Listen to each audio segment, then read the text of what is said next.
as the world hushes into twilight, and the hush of night gathers softly about your room, I invite you to settle into stillness. For what follows is no mere tale, but a quiet companion for your wandering thoughts, a story gently carried through the years, from voice to page, and now from my voice to your ears. Should these old tales bring you comfort or calm, do linger with us a while. Subscribe, if you will, and perhaps leave behind a whisper of your presence, a name, a place, a starlit hour in which this story has found you. Now draw your blanket a little closer. Let the lamplight dim to amber glow, and listen as we step softly into the pages of tonight's story, where wonder stirs and time forgets itself. Sleeping Beauty. The king, in a desperate attempt to thwart the tragic fate foretold by the old fairy, immediately issued a royal decree. Anyone caught spinning with a spindle or keeping a spinning wheel in their home would be sentenced to death. Some 15 or 16 years later, one day, when the king and queen were away enjoying themselves, the princess roamed about the castle. She wandered from room to room, eventually climbing to the very top of a tower, where she found an old servant woman sitting alone, spinning with a spindle. This kind-hearted old woman had never heard of the king's decree forbidding the use of spinning wheels. "What are you doing, dear good woman?" asked the princess. "I'm spinning, my pretty little lady," the woman replied, unaware of whom she was speaking to. "Oh, how delightful," exclaimed the princess. "How do you do it? Let me try and see if I can do the same." Whether from her eagerness or her carelessness, or more truly, because it was her destiny as foretold by the fairy, no sooner had she taken the spindle in her hand than she pricked her finger and fell to the ground in a faint. Terrified, the old woman cried out for help. People came rushing from every direction. They splashed water on the princess's face, rubbed her hands, and anointed her temples with the royal essence of Hungary. But nothing could wake her. Then the king, who had been summoned by the commotion, remembered the prophecy. Realizing that what had happened was the inescapable will of the fairies, he gave orders for the princess to be carried to the most magnificent chamber in the palace and laid upon a bed embroidered with gold and silver. She looked like an angel, so radiant in her sleep that all who saw her stood in awe. Her trance had not dulled the bloom in her cheeks. Her lips were coral red, and though her eyes were closed, her gentle breathing proved she was still alive. The king ordered that she be left to sleep in peace until the hour of her awakening. At the time of the princess's accident, the kind fairy, who had tried to protect her fate, was in the kingdom of Matakin, 12,000 miles away. but a small dwarf with 7-league boots immediately brought her word of what had occurred. Without delay, the fairy set off, and within an hour, her fiery chariot, drawn by dragons, arrived at the castle. The king received her from the carriage, and she approved of everything he had done. Yet, possessing the gift of foresight, she knew that when the princess awoke, she would be heartbroken to find herself alone in a forgotten castle. So the fairy took action. With her wand, she touched everyone in the castle, except the king and queen. She touched the princess's tutors, her maids, her attendants, the noblemen, officers, stewards, page 9, the cook, kitchen boys, errand boys, guards, grooms, footmen, and even the little dog, Puff, lying beside the princess on her bed. She also touched every horse in the stables and the great mastiffs in the courtyard. The moment she touched them, all fell into a deep slumber, to awaken only when their mistress did, so they would be ready to serve her as before. Even the roasting spits in the fireplace, loaded with partridges and pheasants, stopped turning, and the flames themselves froze in time. Everything was done in an instant, for fairies never waste time. Then the king and queen kissed their beloved daughter without waking her and left the castle. A decree was issued banning anyone from approaching the place, but no warning was truly needed, for within 15 minutes, the entire park was overtaken by towering trees, brambles, and thorny bushes. The forest grew so thick that neither man nor beast could penetrate it. Only the tip of the castle's highest tower could still be seen from a great distance. By the fairies' magic, the sleeping princess was protected from any prying eyes. 100 years passed, and the throne had long been passed down to a different royal family. One day, a young prince, out hunting near the forest, caught sight of some towers rising above the dense woodlands. Curious, he asked what they were.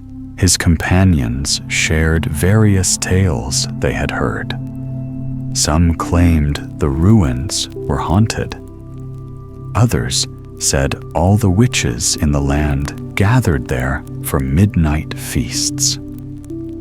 One tale was especially popular, that a wicked ogre lived there, who kidnapped children and devoured them within the walls of the castle. No one could chase him, for he alone knew how to pass through the forest. While the prince puzzled over these stories, an old peasant spoke up. "Your Highness," he said, "more than 50 years ago, I heard my father say that within that castle lies a princess, the most beautiful ever seen by mortal eyes. She was fated to sleep there for 100 years, and she awaits a king's son to awaken her." This tale stirred the young prince's heart with both courage and longing. He resolved at once to undertake this strange and double adventure, driven by dreams of love and glory. The moment he stepped toward the forest, the tall trees and thick brambles parted to make way for him. As he walked down the path toward the castle, the forest closed up behind him again, so no one from his hunting party could follow. But a brave prince does not hesitate. He pressed on and soon arrived at a vast courtyard. The sight that met his eyes sent a chill through him. A strange silence hung in the air. Death seemed to linger over everything. Motionless figures, men and beasts, lay all around as if lifeless. But on closer look, the flushed faces of the porters and the wine dregs in their goblets revealed they were merely asleep. The prince passed through a marble-paved court, climbed a staircase, and entered the guard's chamber. There stood 2 rows of musketeers, leaning on their rifles, snoring in unison. Through chamber after chamber, filled with slumbering nobles and courtiers, some seated, some standing, he wandered on until at last he came to a room gilded from floor to ceiling. There, before him, lay the most breathtaking sight he had ever seen.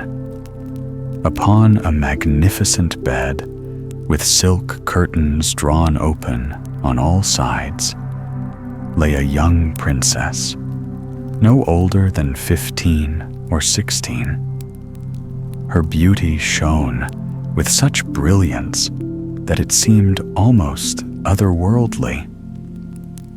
Once upon a time, there lived a king and queen who were sorrowful beyond what words could ever express, for they had no child. They had tried every spring, made vows and pilgrimages, and sought every remedy known, but all in vain. At last, however, the queen saw her wish fulfilled, and in due time she gave birth to a daughter. A grand christening was arranged, and all the fairies in the kingdom, there were 7 in total, were invited to be the little princess's godmothers. This was done so that each might bestow a gift upon the child, as was the custom in those days, and through these blessings, the princess might be granted every perfection imaginable. When the baptism ceremony was complete, everyone returned to the king's palace, where a magnificent feast was prepared in honor of the fairies. Their seats were laid out in splendid fashion, and in front of each of them stood a solid gold casket containing a spoon, a knife, and a fork, all of pure gold and set with diamonds and rubies. But just as the guests were taking their seats, an old fairy appeared, one whom no one had thought to invite. The reason? She had not left her tower in over 50 years, and most had assumed she was either dead or enchanted. At the king's command, a place was hastily prepared for her, but no golden casket could be offered, for only 7 had been made, 1 for each of the expected fairies. The old woman believed she had been deliberately slighted and muttered threats through her clenched teeth. A young fairy, sitting nearby, overheard her Sensing that the old crone was about to offer a cruel gift, the younger fairy quietly slipped behind the tapestry as the others left the table. Her plan was to speak last, so that, if necessary, she might soften the blow of whatever wickedness the old one might pronounce. Then the fairies began offering their gifts. The first fairy gave the princess the gift of being the most beautiful in all the world. The second gifted her with a nature as pure as an angel's. The third blessed her with grace in all her actions.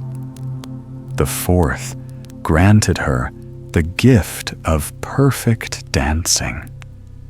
The fifth gave her the voice of a nightingale, and the sixth bestowed upon her the gift of flawless musicianship in every instrument.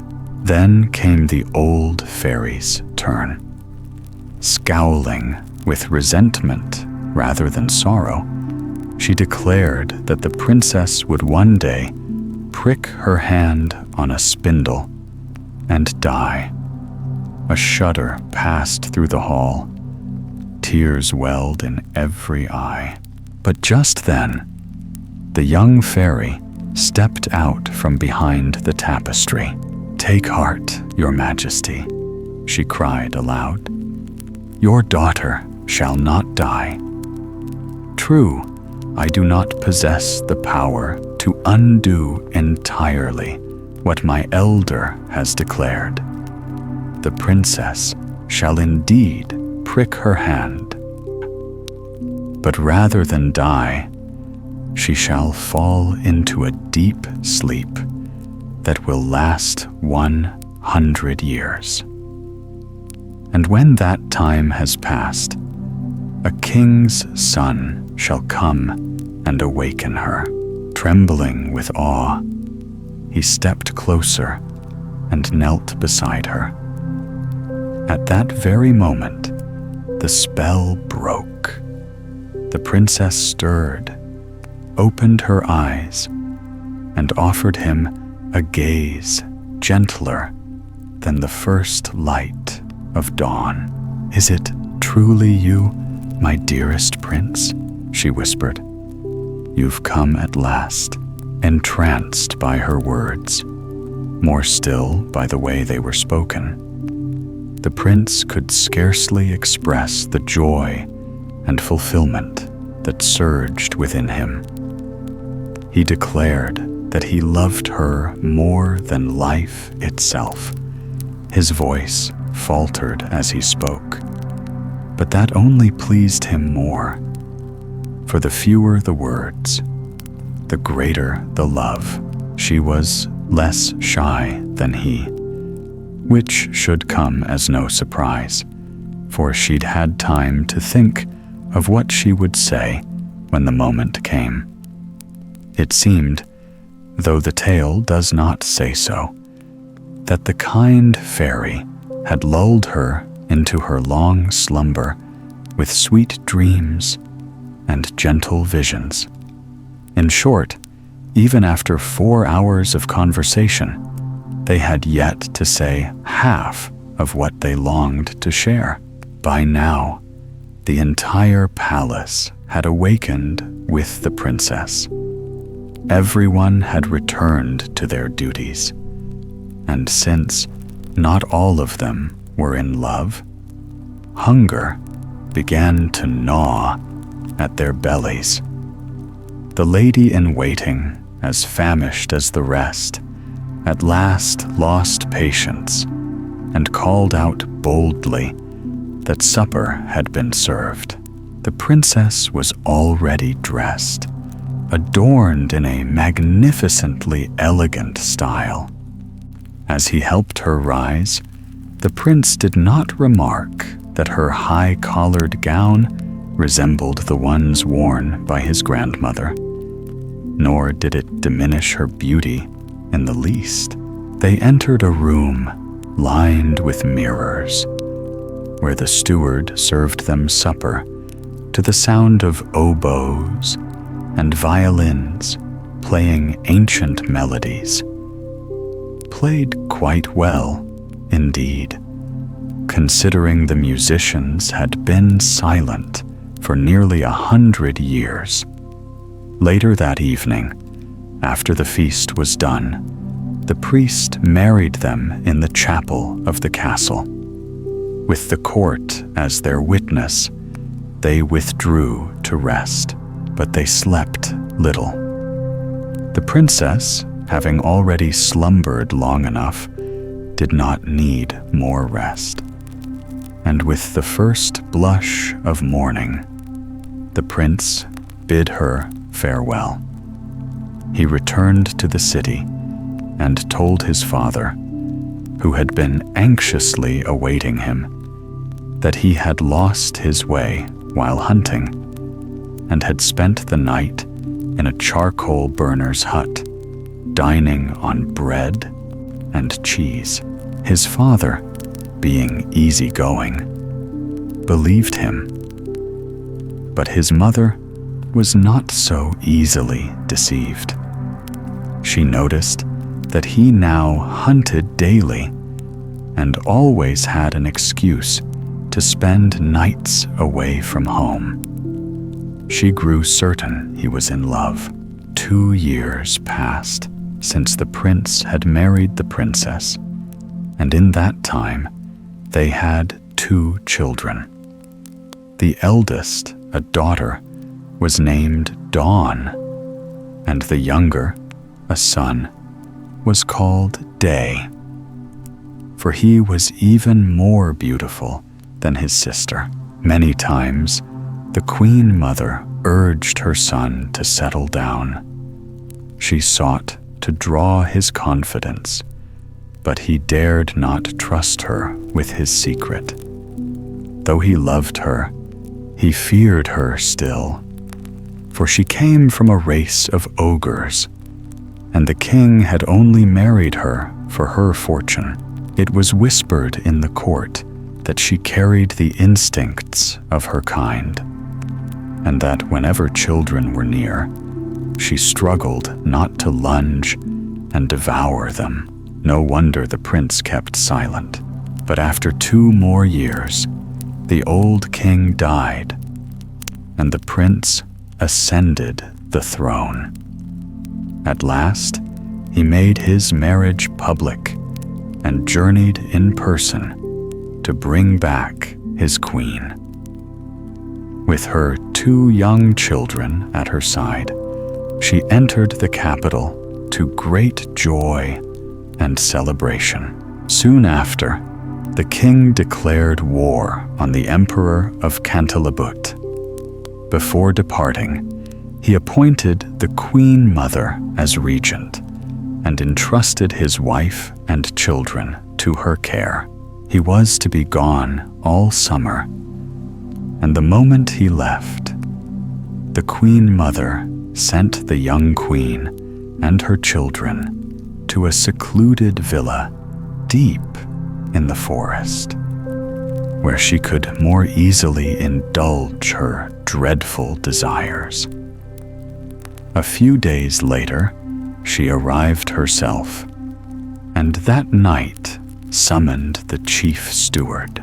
"For tomorrow's dinner," she said, "I will eat young Dawn." "Oh, madam!" the steward cried in horror.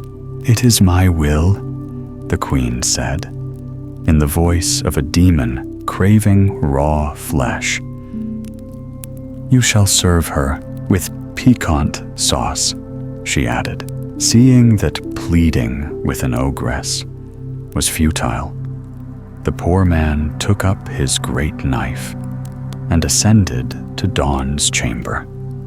The girl was just 4 years old, and when she ran to greet him with arms around his neck, smiling and asking for sweets, the steward burst into tears and dropped his knife. Instead, he went down to the yard and slaughtered a tender lamb, preparing a sauce so rich and flavorful that the ogress declared she had never eaten better in her life. Meanwhile, he had taken young Dawn to his wife and told her to hide the child in a secret chamber beneath the yard. 8 days later, the wicked queen summoned the steward once more. "For dinner," she announced, "I will eat little Day." The steward said nothing, resolved to deceive her again. He found Day, just 3 years old, fiercely striking a ball with a tiny bat. The boy laughed as he played with his monkey. The steward took him to his wife, who hid him with Dawn, and served the queen a juicy young goat instead. All had gone well, until one evening, the ogress came to the steward again. "This time, I shall eat the queen herself," she said, "with the same sauce as her brats." Now the poor man despaired. There was no fooling her again. The young queen was already 20 years old, not counting her 100-year sleep. And though lovely, her skin had grown delicate. What creature could pass for her? He knew that to save his own life, he must obey. He took his knife and climbed to her chamber. But his heart quailed, and when she pleaded, "Do it, do it. Carry out the order you've been given. Then at last I shall see my poor children again, whom I love more than life," he faltered. She knew nothing of their fate and believed them dead. The steward was moved. "No, madam," he said, "you shall not die. You shall see your children again. They are hidden in my quarters. I will serve the queen, mother a young hind instead, and fool her one last time." Without another word, he led her to his room, where she wept and embraced her children. Then he prepared the venison so masterfully that the ogress devoured it hungrily. Certain it was the queen mother, delighted by what she believed were her grisly triumphs, planned to tell the king that wolves had eaten his wife and children. But she often wandered the castle, sniffing for fresh blood. And one evening, she heard Day crying in the cellar.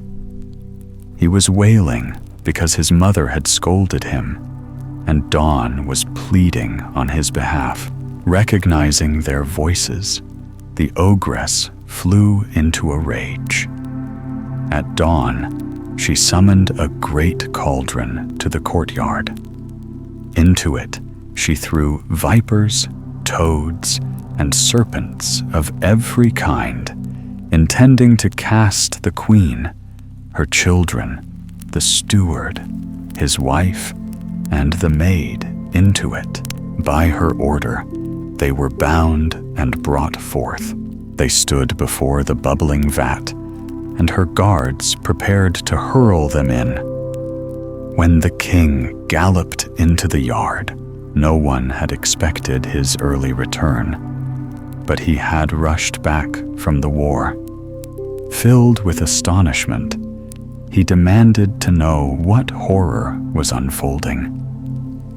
No one dared answer, until the ogress, furious and caught in her villainy, hurled herself headfirst into the vat and was instantly devoured by the writhing beasts she had summoned. Though the king could not help feeling sorrow, for after all, she was his mother, he soon found peace in the arms of his beautiful wife and the joyful laughter of their children. The cat goes to the station. Once upon a time, there was a miller who had 3 sons. When he died, the only worldly possessions he left behind were a millstone, a donkey, and a cat. This humble inheritance was divided quickly, and you can be quite sure that no notary or lawyer was summoned to assist, for had they been, they would surely have taken everything for themselves. The eldest son took the millstone. The second claimed the donkey. And so, the youngest was left with nothing but the cat. And it must be said, he was not pleased with such a meager share.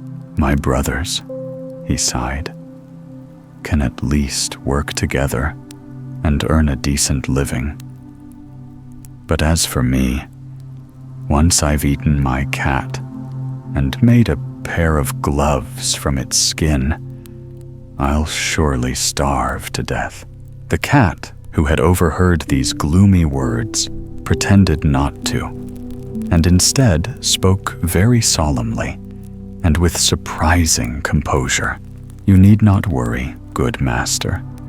Just give me a sack and have a pair of boots made for me so I can walk through the forest. And you shall see, your lot in life may not be so unfortunate after all.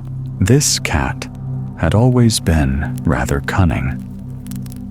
For example, when hunting mice, he would hide in the grain or hang limply by his paws as though he were dead. His master, though not entirely convinced, found a flicker of hope in his dire circumstances and agreed to give it a try. Once he had his boots, Puss put them on with great delight. Then, slinging the sack around his neck, he tightened the drawstrings with his forepaws across his chest and made his way to a field where many rabbits dwelled.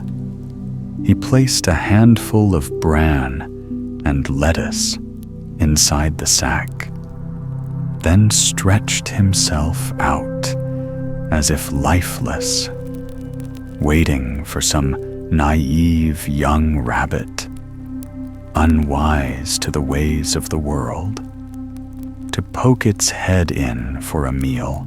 Hardly had he lain down when a foolish young rabbit wandered right into the trap. Puss yanked the strings and killed it on the spot. Pleased with his catch, he set off for the king's palace.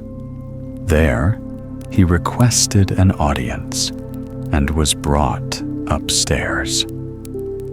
Entering the royal chamber, he bowed deeply before the monarch. "Your Majesty," he announced, "I have brought you a rabbit from the warren of the Marquis of Carabas," a title he had just invented for his master, "and I am instructed to offer it to your Majesty on his behalf." "Tell your master," said the king, "that I thank him and am very pleased with his thoughtfulness." On another occasion, Puss lay in wait in a wheat field with his sack opened wide. 2 partridges crept in, and with a swift tug of the strings, he captured them both. Just as before, he brought them to the king as a gift from the Marquis of Carabas. The king, delighted by the plump birds, had a small reward sent to the cat. For 2 or 3 months, Puss continued in this manner, now and then offering the king a fine animal he had caught, always in the name of the mysterious Marquis of Carabas. Then one day, he heard news that the king was planning to take his daughter, the most beautiful princess in all the land, for a carriage ride along the riverside. "If you do exactly as I say," Puss told his master, "your fortune will soon be made. Simply go bathe in the river at the spot I'll show you. Leave the rest to me." The young man, having no idea what scheme the cat had in mind, nonetheless agreed. As he was bathing, the king's coach drew near, and Puss cried out at the top of his lungs, "Help! Help!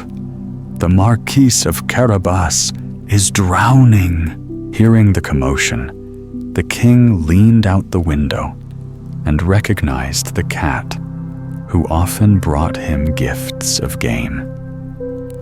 He immediately ordered his guards to hurry to the Marquis's rescue. As they pulled the poor man from the water, Puss approached the coach and explained that while his master was bathing, some thieves had stolen his clothes.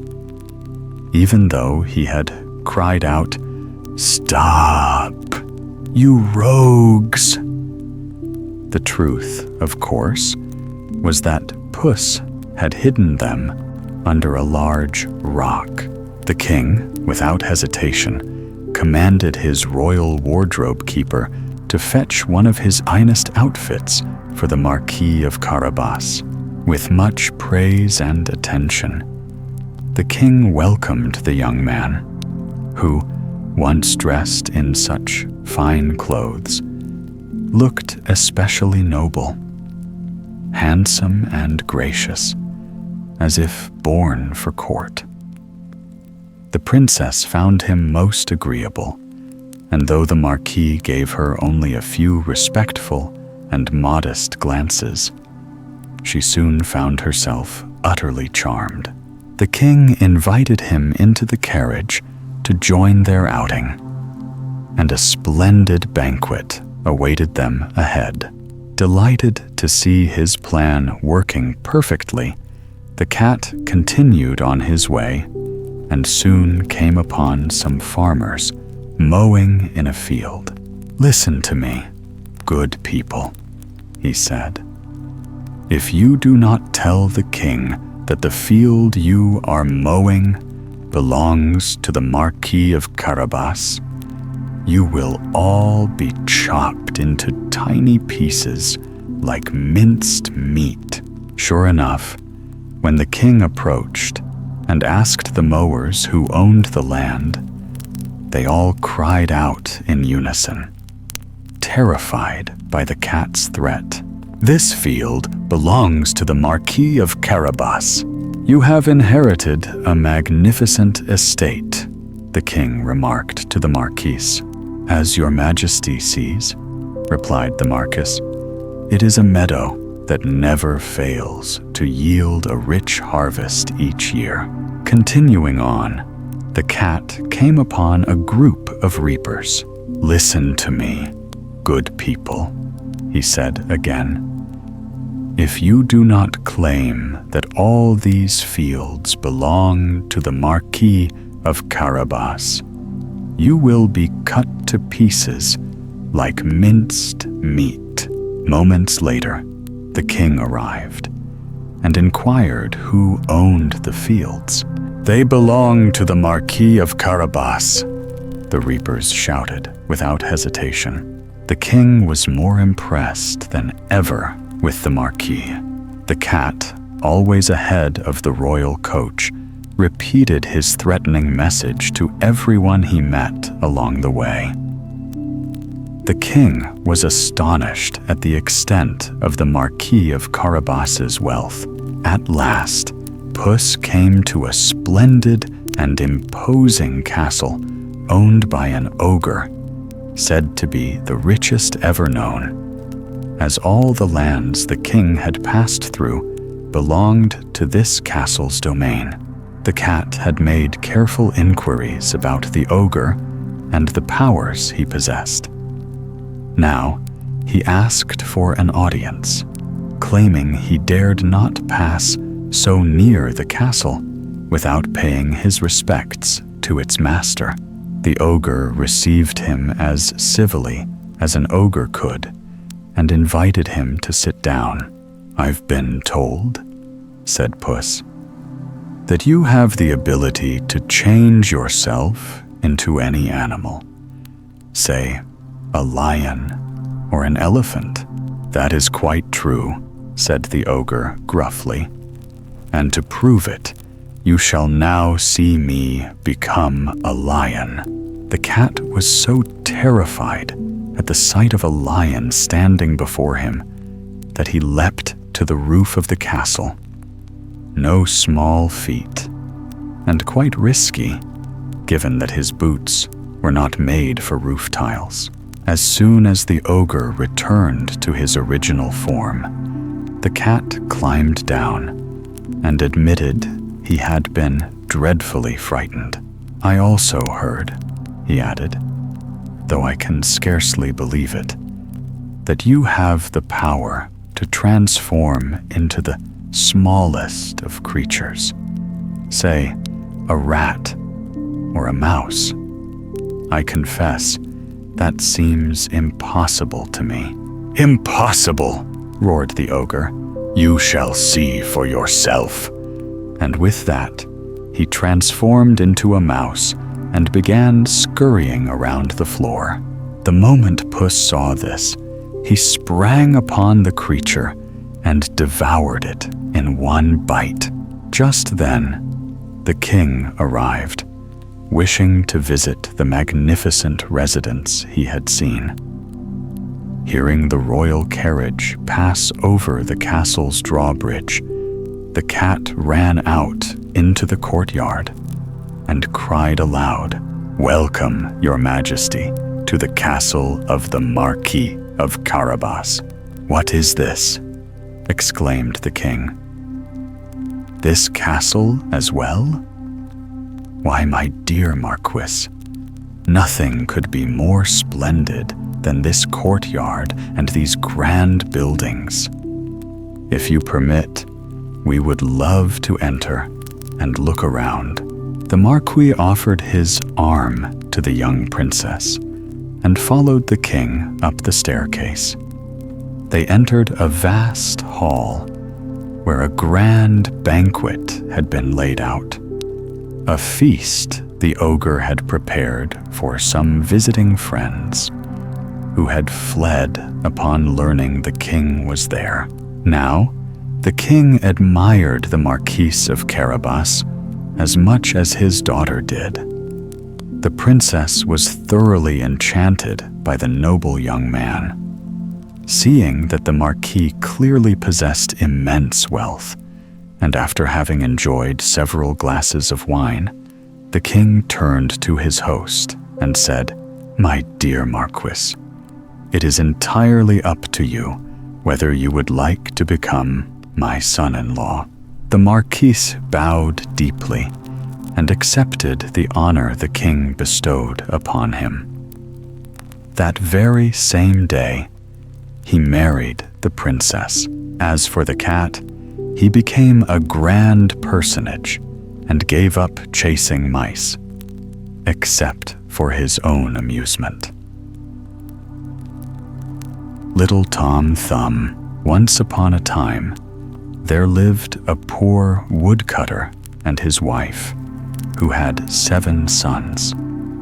The oldest was only 10 years old, and the youngest had just turned 7. People often marveled at how many children the woodcutter had in such a short time, but the reason was simple. His wife loved children dearly and never gave birth to fewer than 2 at a time. They were very poor, and their 7 sons were a heavy burden, for none of them was yet old enough to earn his keep. They were especially worried about the youngest, who was frail and had never uttered a word. They mistook his silence for stupidity, not knowing it was a sign of hidden wisdom. This youngest son was so tiny at birth that he was barely bigger than a man's thumb, and so they called him Little Thumb. Poor child. He bore the blame for everything that went wrong and was often treated as the scapegoat. Yet he was the cleverest and wisest of all the brothers. Though he spoke little, he listened much. One year, famine struck with such cruelty that the poor woodcutter and his wife made a desperate decision. One evening, after the children had gone to bed, the woodcutter sat by the hearth, sorrow in his heart, and spoke to his wife. "You see, we can no longer feed our children. I cannot bear to watch them starve before my eyes. Tomorrow, I shall take them into the forest and leave them there. It will be easy. While they are playing and gathering firewood, we shall simply slip away without them noticing." "Oh!" cried his wife. "How could you possibly leave our children to be lost?" He reminded her of their desperate poverty, but it was no use. She could not agree.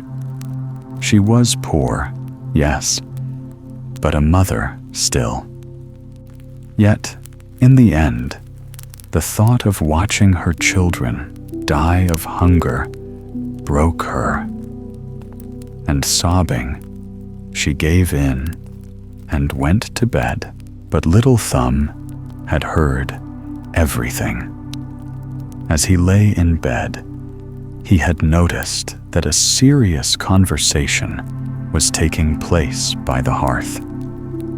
Quietly, he slipped from under his blanket and crept beneath his father's chair to listen. Once he'd heard it all, he returned to bed, though he did not sleep a single moment. Instead, he lay thinking, planning. At first light, he slipped out to the riverbank and filled his pockets with small white pebbles. Then he returned quickly home before anyone noticed he was gone. Later that morning, the family set out. Little Thumb said nothing to his brothers about what he knew. They walked deep into the forest, so deep that if one was 10 steps ahead, the others could no longer see him. The woodcutter began to chop wood, while the children gathered sticks and twigs. When the boys were fully engaged in their task, the parents slowly drifted away and were gone. When the children realized they were alone, they began to weep and call for their parents with all their might. But Little Thumb told them to calm down. He had a plan. "Don't be afraid, brothers," he said. "Our parents have abandoned us, yes, but I will bring you home. Follow me."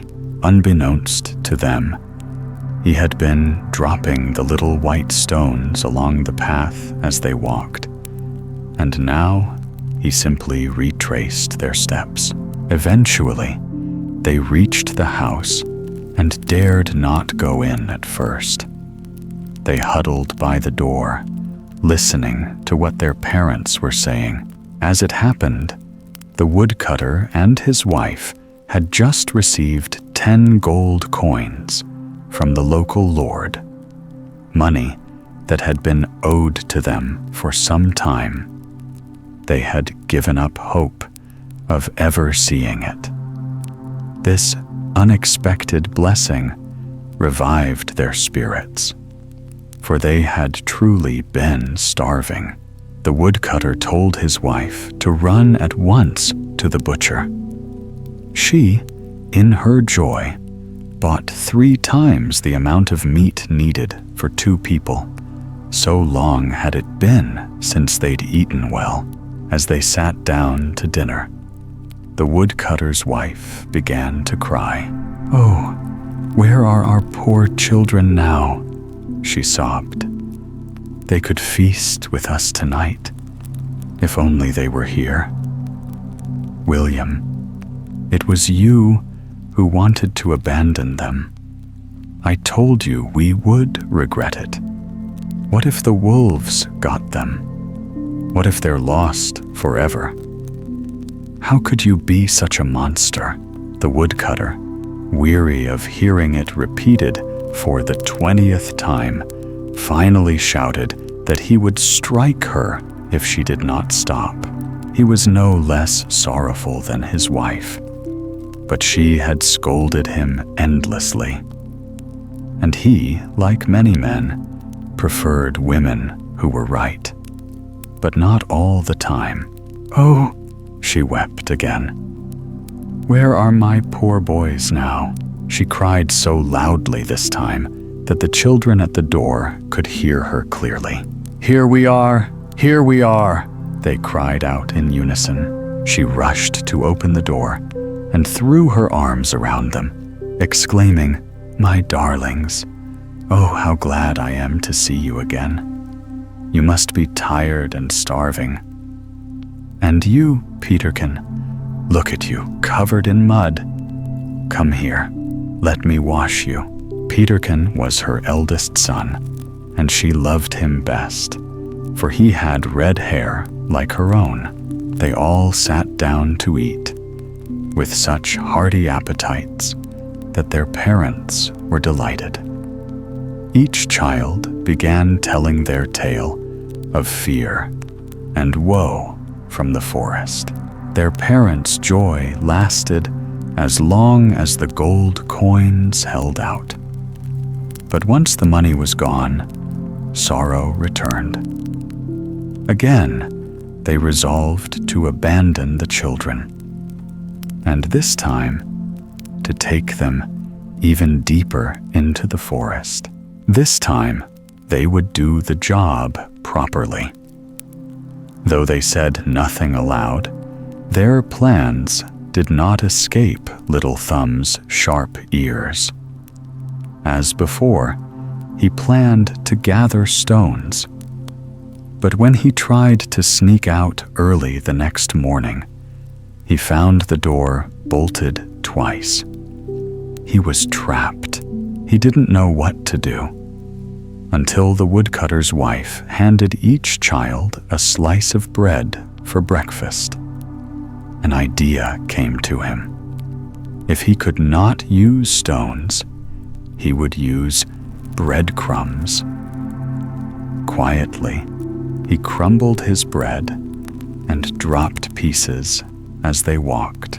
Their parents led them into the darkest, deepest part of the forest yet, and soon slipped away once more. But Little Thumb was not afraid. He believed he could find the way back by following the trail of crumbs. Alas, when he turned to look, not a single crumb remained. The birds had eaten them all. Now they were truly lost, wandering deeper with every step, caught in the forest's grasp. Night fell. A cruel wind rose. From every side came the howl of wolves, drawing nearer. They dared not speak. They dared not move. Then came a drenching rain, soaking them to the bone. Each step was a stumble. Each fall caked them with mud. They were cold, wet, and terrified. Little Thumb climbed a tree, trying to see through the dark. At last, he spotted a faint light, no bigger than a candle's flame, far off beyond the trees. He scrambled down, and though the others saw nothing from the ground, he led them toward it. After a long struggle, they reached a small house, the source of the light. They had lost sight of it more than once, especially when they stumbled into hollows or behind rocks. But now they stood before the door. They knocked. A kind-looking old woman opened it and asked what they wanted. Little Thumb stepped forward and explained that they were lost, begging her to let them stay the night. She looked at the poor, innocent faces before her and began to weep. "Oh, poor children," she whispered. "Do you not know where you are? This is the house of an ogre, one who eats children." "Alas, madam," Little Thumb replied, trembling as badly as the others. "What can we do? If you don't let us in, the wolves will eat us tonight. Perhaps your husband will have mercy. If you would only plead for us." The ogre's wife, thinking she could hide them until morning, let them in. She brought them close to the fire to warm up. And there, on the spit, roasting, was an entire sheep, dinner for the ogre.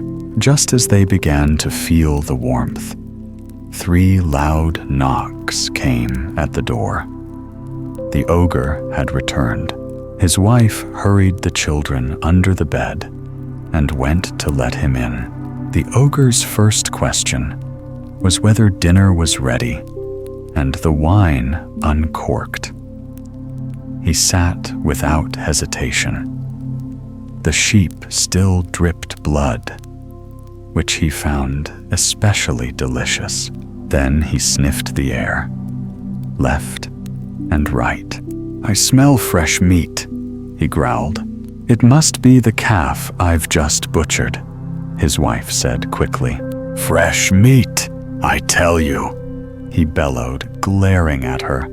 "Something's going on here." He pushed back from the table and strode to the bed. "Aha!" he roared. "So this is your trick, wicked woman. I could eat you for this. Be glad you're old and tough. But I have 3 ogre friends visiting soon, and this will make a fine feast." And one by one, he dragged the children from beneath the bed. The poor creatures knelt, begging for mercy. But they were facing the cruelest demon of all. Instead of pitying them, he devoured them alive. Page 45. He stared at them with cold eyes and reminded his wife that, with a good sauce, they would make a fine meal. He fetched a large knife and began sharpening it as he approached the helpless children, using a long stone at his left hand. Just as he seized one of them, his wife called out. "What are you doing now?" she asked. "Isn't there time enough tomorrow?" "Be quiet," the ogre replied. "They'll be more tender this way." "But you already have so much meat," his wife insisted. "Look, a calf, 2 sheep, and half a pig. You're right. said the ogre. "Let's give them a hearty supper to fatten them up and put them to bed." The good-hearted woman was overjoyed and brought them a grand meal. But the poor children were too terrified to eat. As for the giant, he kept drinking wine, delighted to be so well entertained. He drank 10 cups more than usual, and, slightly drunk, was soon forced to retire to bed. Now, the ogre had 7 daughters, still quite young. These little demon girls had beautiful complexions, for, like their father, they dined on fresh flesh. But they had small, round, gray eyes, hooked noses, and enormous mouths filled with long, razor-sharp teeth that were spaced far apart. They were not yet entirely wicked, but showed great promise, for they already delighted in killing children and sucking their blood. They had gone to bed early, all 7 sleeping in one large bed, each wearing a golden crown on her head. In the same room stood another large bed. The ogre's wife laid the 7 little boys there, and then went to sleep beside her husband. Tiny Tom Thumb feared the ogre might regret not slitting their throats the night before. Noticing that the ogre's daughters wore golden crowns, he got up in the middle of the night and gently placed his and his brothers' caps on the girls' heads. Before doing so, he carefully removed the golden crowns and placed them on himself and his brothers. That way, if the ogre tried to kill them in the dark, he'd mistake his daughters for the boys, and vice versa. Everything unfolded just as Tom had predicted. At midnight, the wicked ogre awoke, regretting that he had postponed until morning what he could have done the night before. He leapt from bed, grabbed his knife, and shouted, "Let's see how those little brats are doing. I won't make the same mistake twice." He groped his way into the girls' room and approached the bed where the 7 boys lay. They were all sleeping, except for Tom Thumb, frozen in fear as he felt the ogre's massive hand pass over each of his brothers' heads, and finally, his own. "Strange," muttered the ogre, feeling the golden crowns. "I was going to do something awful. Clearly, I drank too much last night." Immediately, he went to the other bed where his daughters lay and felt the boys' caps. "Aha! Here are the little vermin," he cried. "Time to get to work."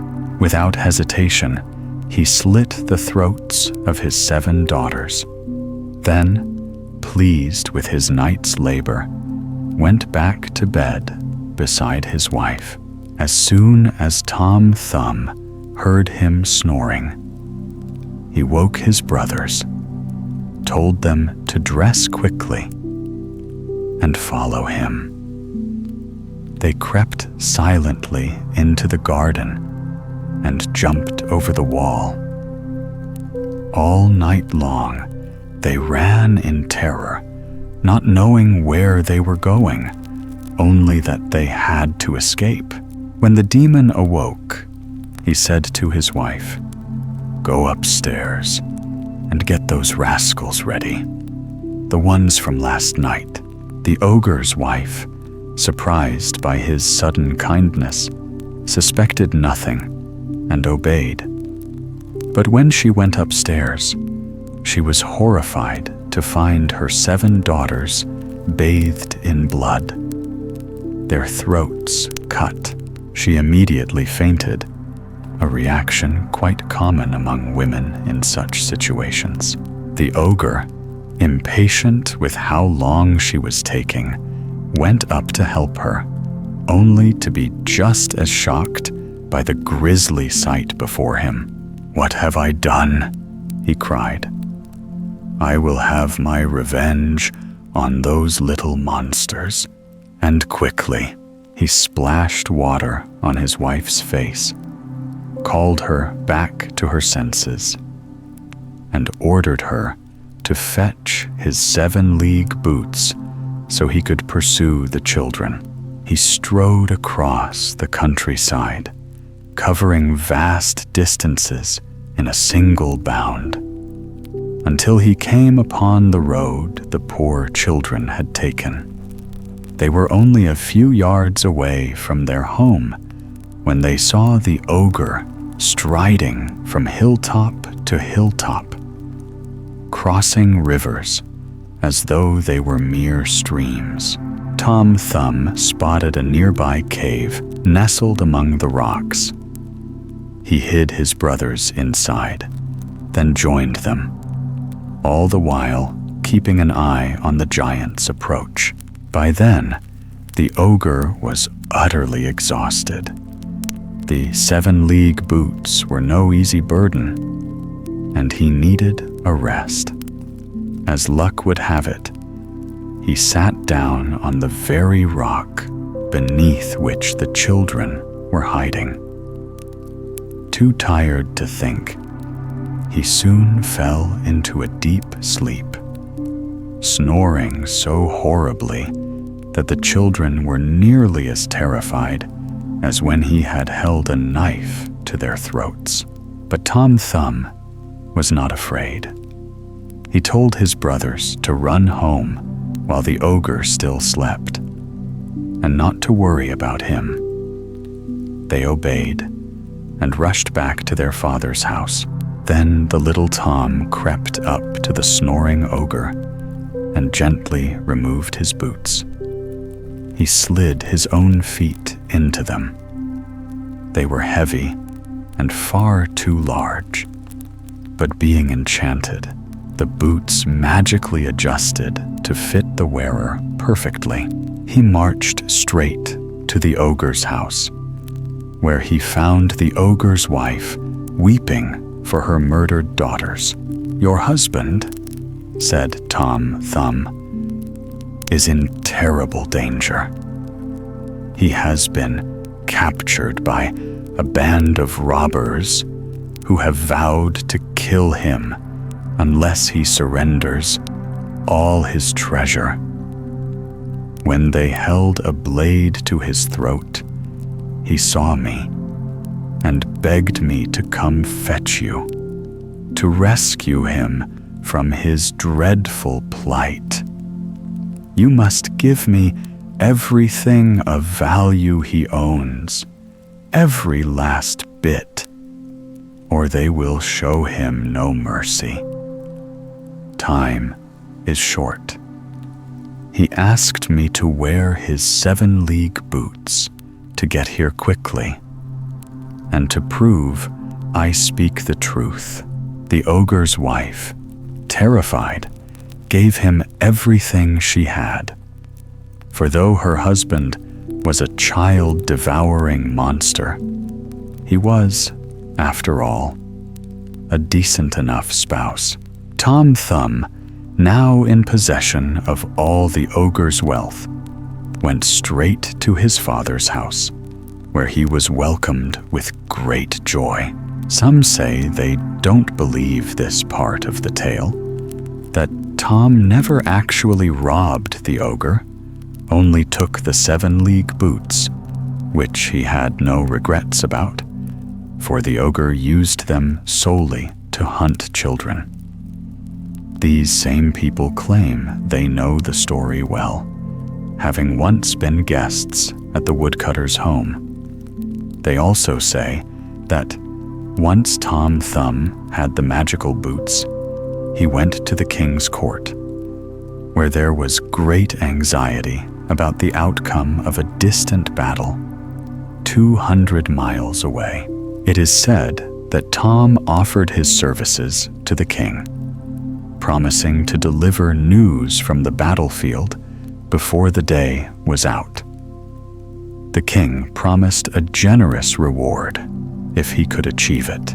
That very night, Tom brought back the news.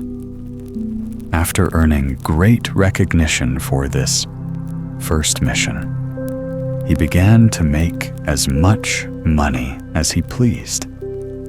Not only did the king pay him well to deliver military orders, but the court ladies paid handsomely for any news of their lovers, which became his most lucrative source of income. Occasionally, he was asked by wives to deliver letters to their husbands, but they paid poorly. And this task earned him so little that he scarcely bothered counting the coin. After some time as a royal courier, having amassed a great fortune, Tom Thumb returned to his father's house and was greeted with unspeakable joy. He provided a life of comfort for his family, bought a fine new home for his father and brothers, and arranged everything with care, while never forgetting to look after himself. The Fairies. Once upon a time, there was a widow who lived with her 2 daughters. The elder daughter was often mistaken for her mother, not only because of her looks, but because their temperaments were so alike. Both mother and daughter were proud, unpleasant, and so difficult that no one could bear to live with them. The younger daughter, however, was gentle and kind, resembling her late father in both character and beauty. In fact, she was one of the most beautiful girls one could ever imagine. The mother, naturally, adored her eldest daughter. After all, she was just like her, but loathed the younger child with a burning hatred. She made her stay in the kitchen and work from morning till night. Among the poor girl's many chores was the task of fetching water from a spring located half a mile from their home, twice a day, carrying it back in a large jug. One day, while she was at the spring, an old woman approached and asked for a drink. "Of course, dear mother," replied the lovely girl. She washed out the jug, scooped up fresh water from the cleanest part of the spring, and held it up so the old woman could drink more easily. Now, this old woman was, in fact, a fairy. She had disguised herself as a poor peasant to see just how far the girl's kindness would go.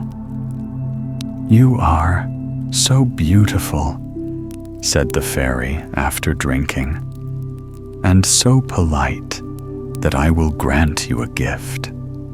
From this moment on, with every word you speak, a flower or a precious stone will fall from your mouth."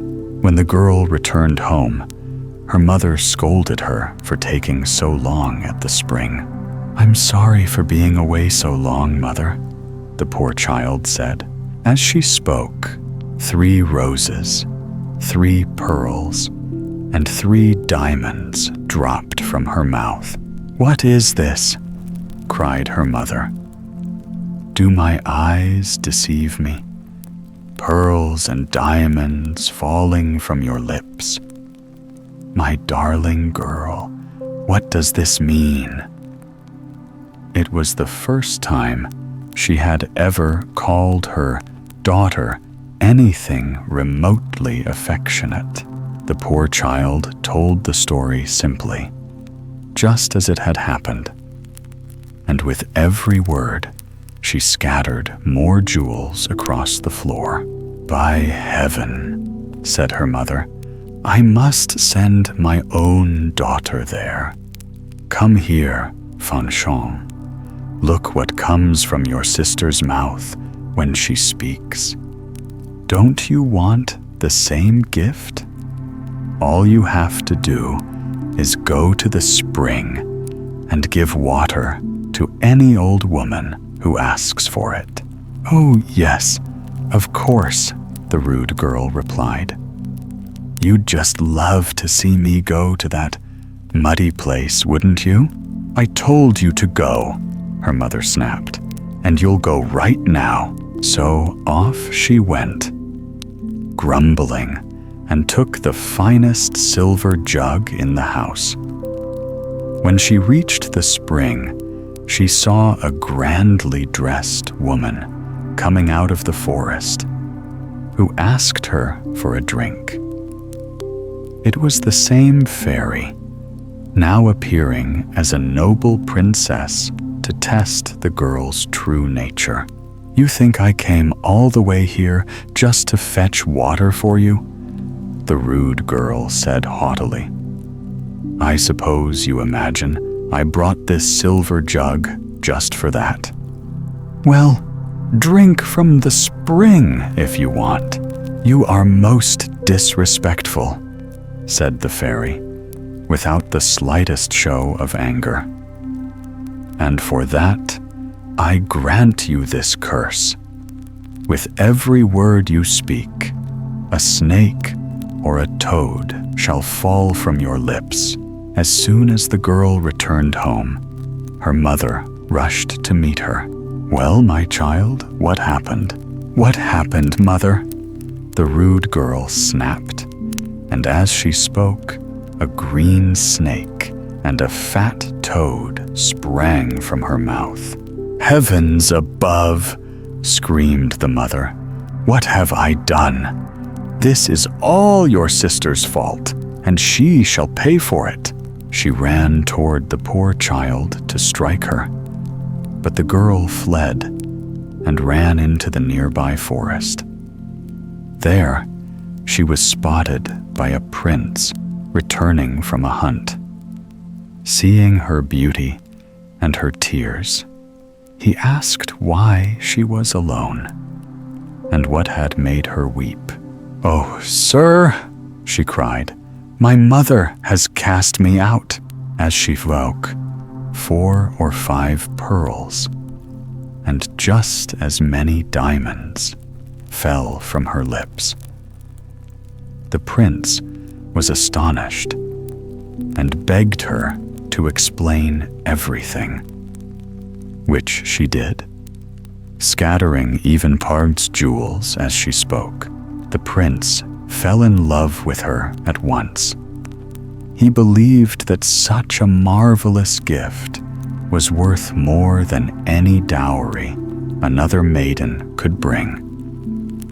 So he took her to the king's palace and married her there. As for the elder sister, she became so utterly detestable that even her own mother cast her out.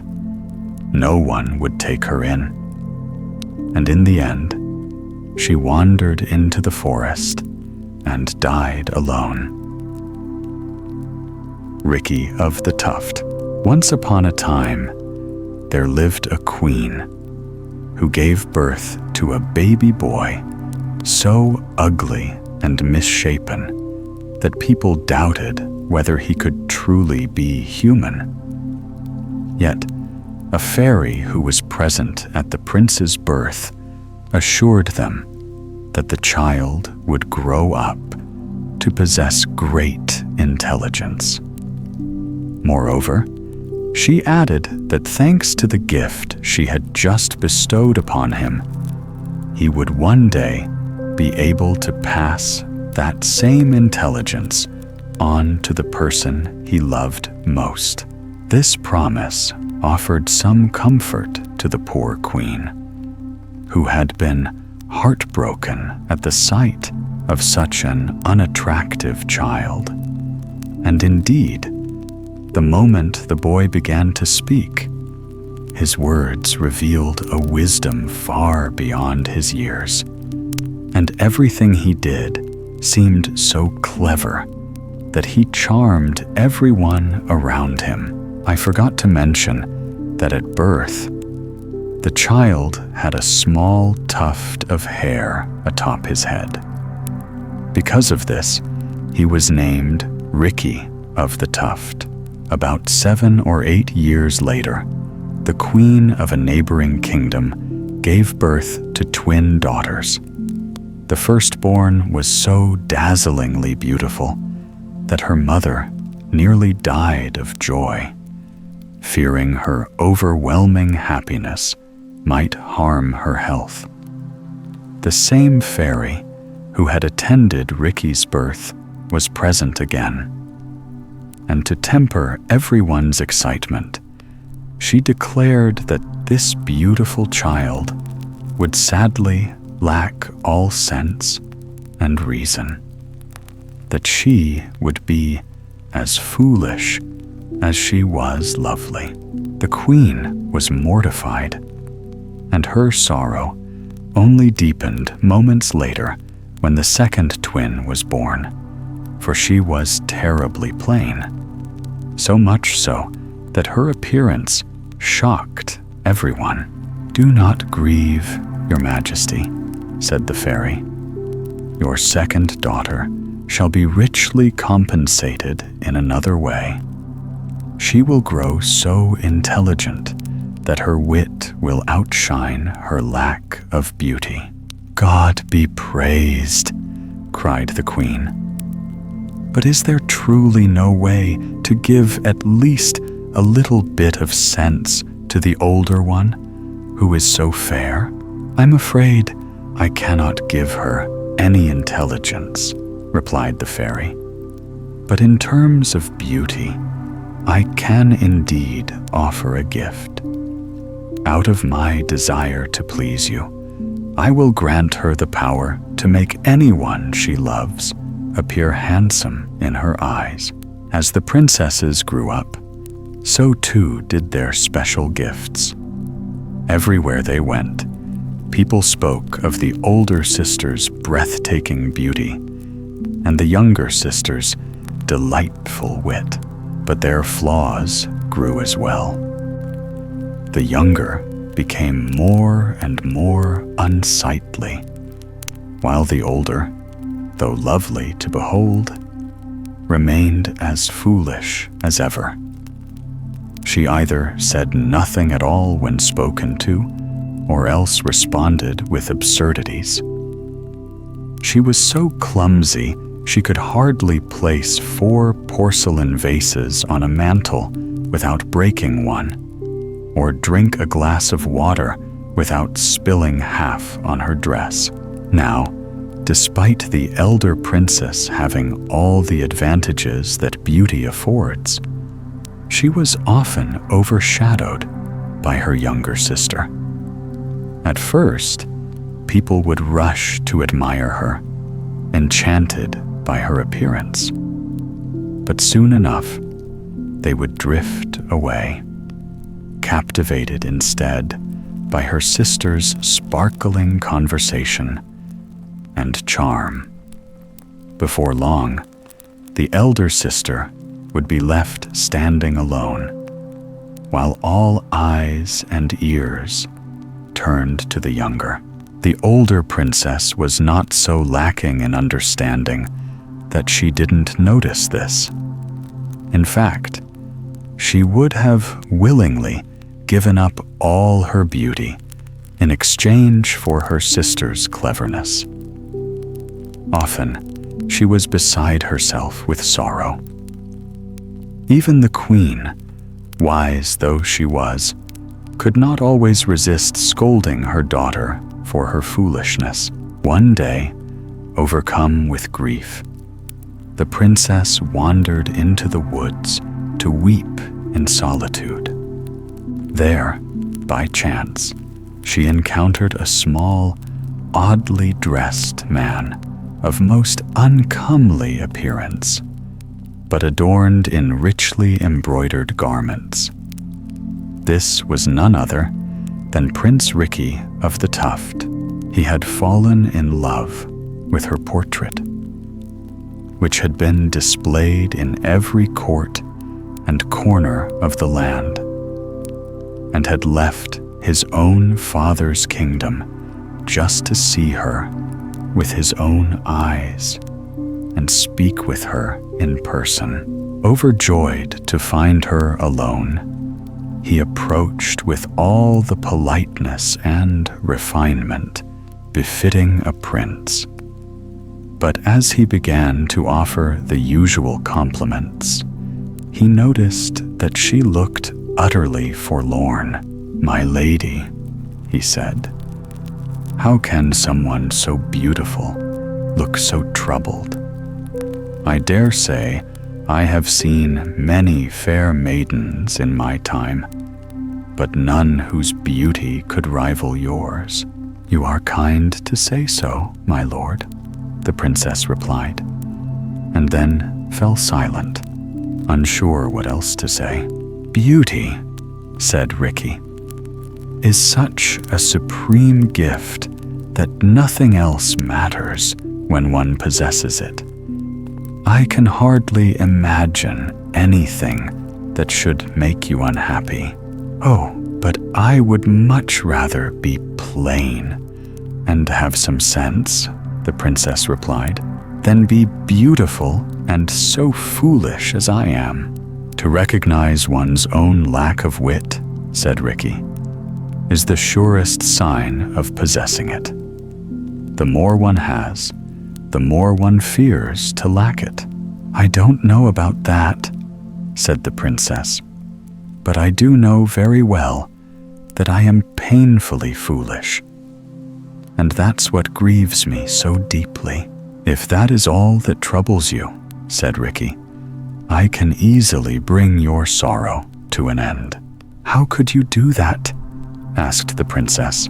"My lady," said the prince, "the same fairy who gifted me intelligence at birth gave me the power to bestow it upon the one I love most. And you, my lady, are that person. The only condition is that you must agree to marry me." The princess was struck dumb with astonishment. "I understand," Ricky continued, "that this offer may come as a shock, and I do not blame you. So I will give you a full year to decide." Though not gifted with great sense, the princess so dearly wished to have it that she felt this year would never end. She accepted his proposal on the spot. The moment she promised to marry Ricky within the year, she felt a profound change within her. She found herself speaking with ease, grace, and elegance. Her thoughts arranged themselves naturally into clever speech. Immediately, she drew Ricky into a long, intelligent conversation, so polished and confident that Ricky feared he might have given her more wit than he had to spare. When she returned to the palace, the court was astonished by the transformation.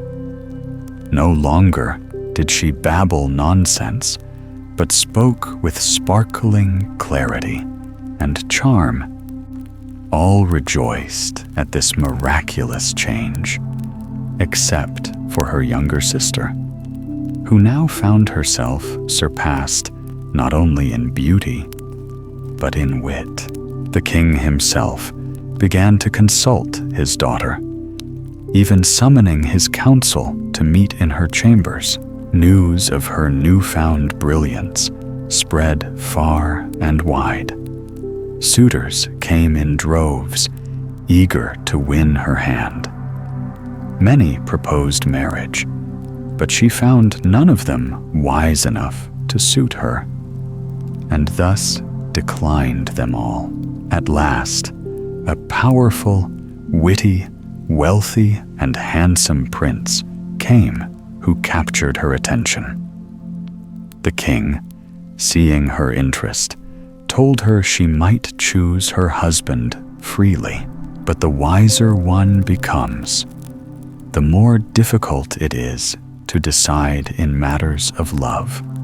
She thanked her father and asked for time to reflect. To think in peace, she returned to the very forest where she had first met Prince Ricky. As she walked, lost in thought, she heard strange, bustling noises underground. Pots clanging, fires roaring, voices shouting, "Bring the kettle! More wood on the fire!" Then the earth opened up to reveal a great kitchen full of cooks and scullions, all preparing for a grand feast. Dozens of chefs in tilted white caps basted meats and chanted together as they worked. Astonished, the princess asked who they were preparing all this for. "For Prince Ricky of the Tuft," said the head steward. "His wedding is tomorrow." This memory struck her like a bolt of lightning. It had been exactly 1 year since she had promised to marry him. But she had completely forgotten, for with her new intelligence, her foolish past had faded from memory. She had barely taken 30 steps before Ricky himself appeared before her, charming and splendid, like a bridegroom on his wedding day. "You see, my lady," he said, "I am true to my word. I trust you are here to honor your promise and make me the happiest of men." "To be honest with you," the princess replied, "I have not yet decided, and I fear I may never decide as you wish." "You surprise me, my lady," said Ricky. "I believe it," said the princess. "If I were dealing with a simpleton, I'd feel trapped. He would say, 'A princess must keep her word. You promised, so you must marry me.' But I am speaking to a man of the world, a man of great reason. Surely you understand that I could not make such a choice when I had no sense. And now that I do, it's even harder. If you truly wished to marry me, perhaps you shouldn't have gifted me this clarity of thought, which now makes it harder to decide. If a fool may rightly accuse you of breaking a promise," said Ricky, "then surely a wise man may do the same when his whole happiness is at stake. Should I be punished for granting you reason, you who value it above all? But let us speak plainly. Apart from my appearance, is there anything about me that displeases you? My education, character, intelligence, manners? Not at all," said the princess. "I admire all of those things deeply." "Then," said Ricky, "your happiness is in your hands. You have the power to make me the most handsome man in the world." "How could that be?" she asked.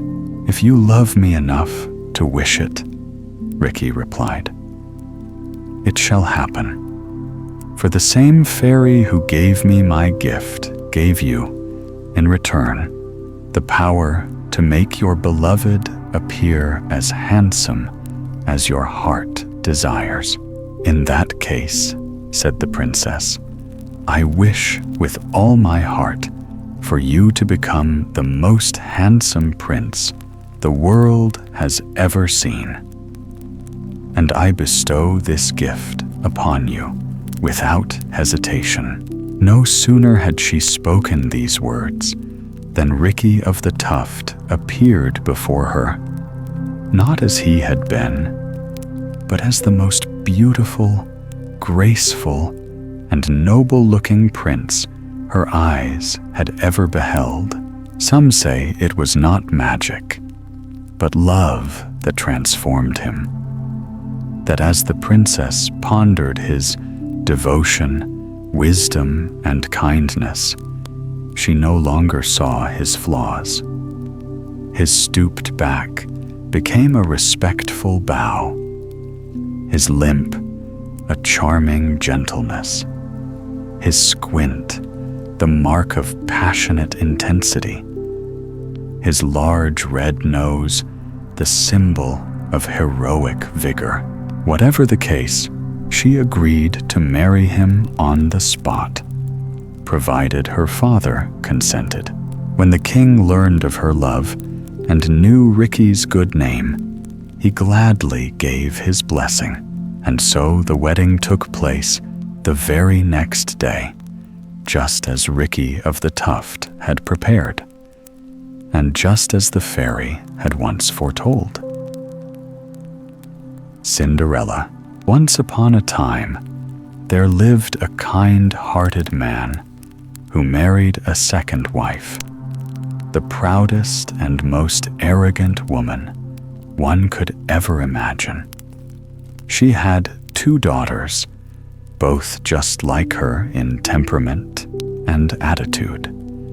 In contrast, the man had a little daughter of his own, gentle, sweet, and full of grace. These qualities she had inherited from her mother, who had been the kindest woman to ever walk the earth.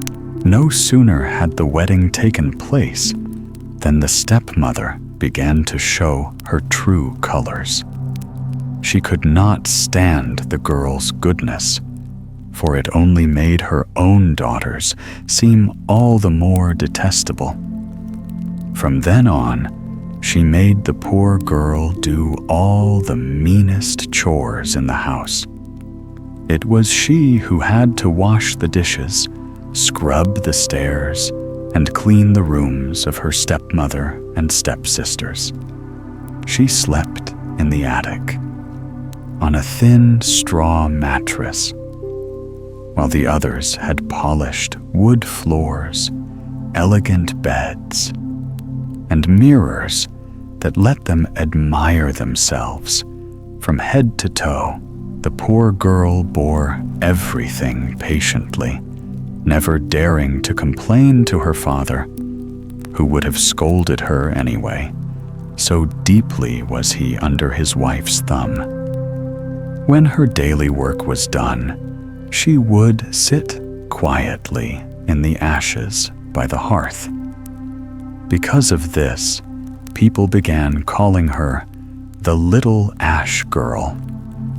Her younger stepsister, who was a little less cruel, nicknamed her Cinderella.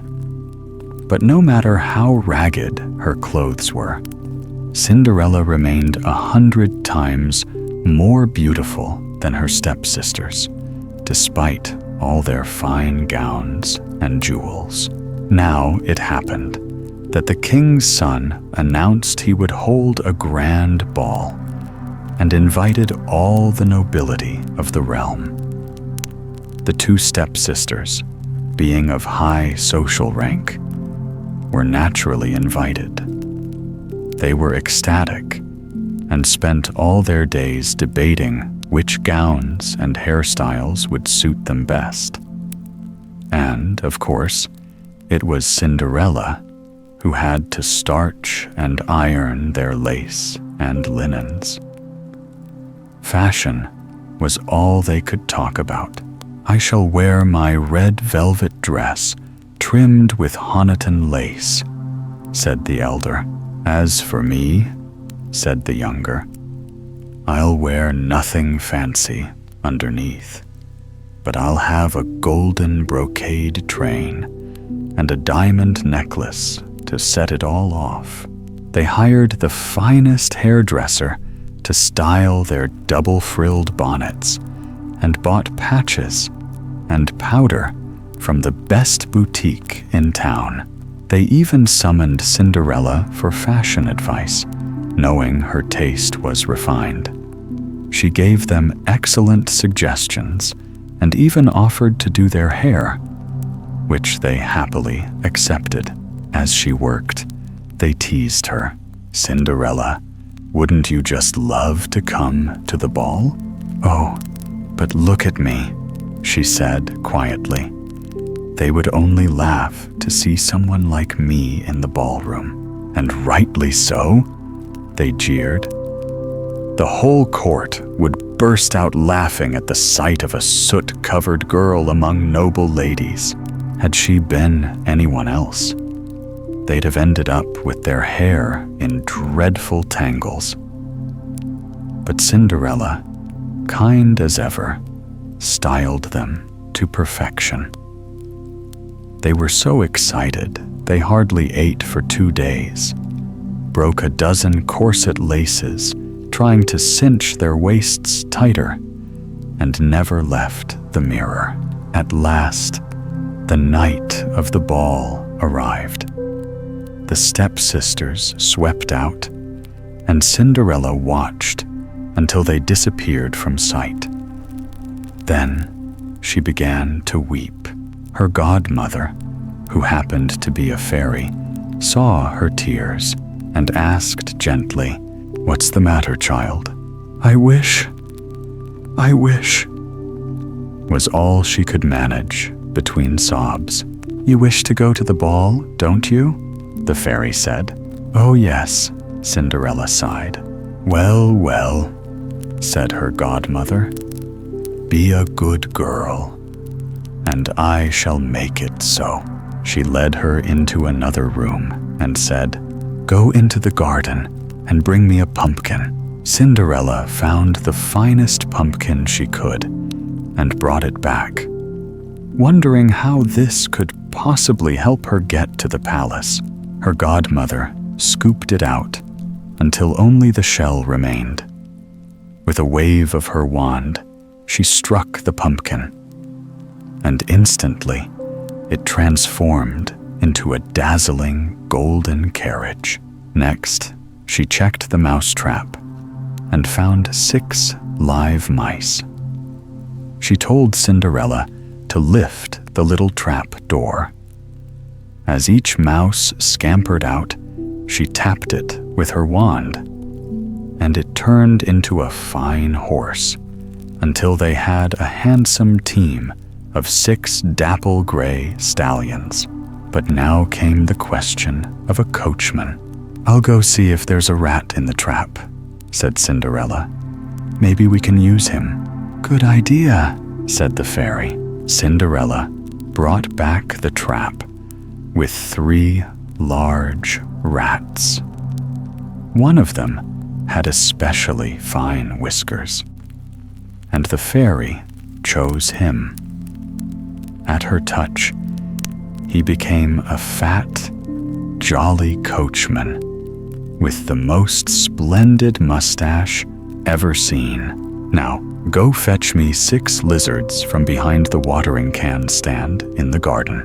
Cinderella did as told, and no sooner had she brought them in than her godmother turned them into 6 liveried footmen who climbed up behind the carriage like they'd been doing it their whole lives. "And now," said the fairy godmother, "you are ready for the ball. Are you pleased?" "Oh yes," cried Cinderella. "But must I go dressed like this?" With another wave of the wand, her rags turned into a gown of gold and silver brocade, studded with jewels. Then the fairy gave her a pair of glass slippers, the loveliest shoes in all the world. Transformed so, Cinderella stepped into the carriage.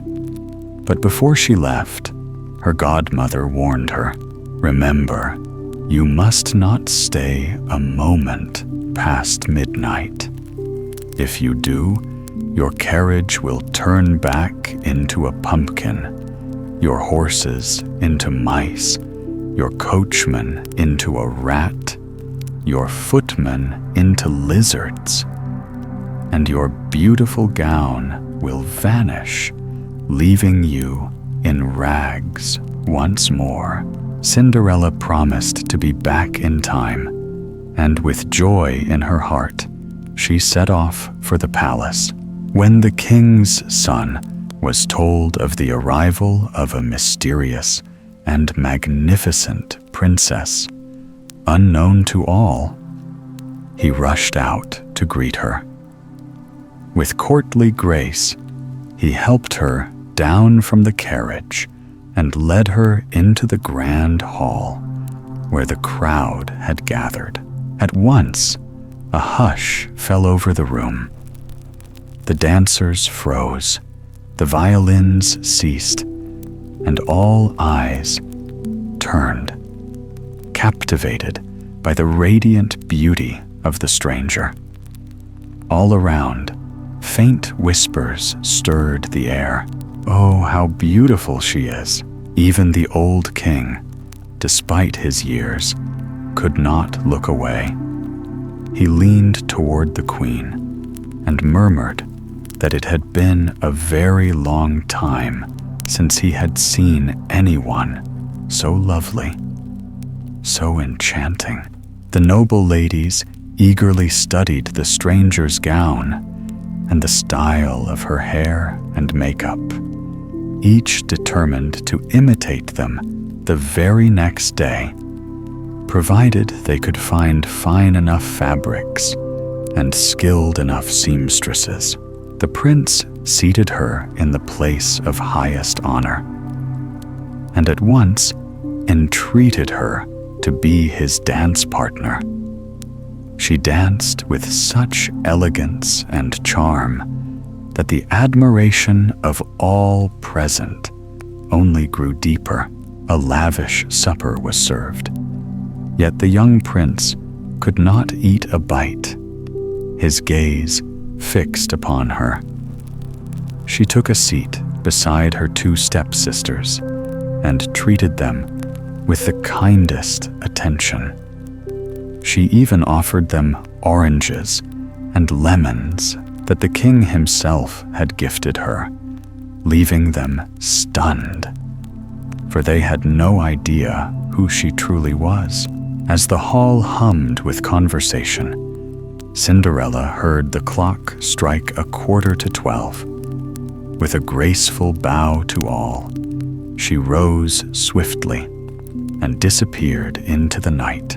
Upon returning home, she sought out her fairy godmother, thanked her sincerely, and begged to attend the ball again the next evening, as the prince himself had invited her.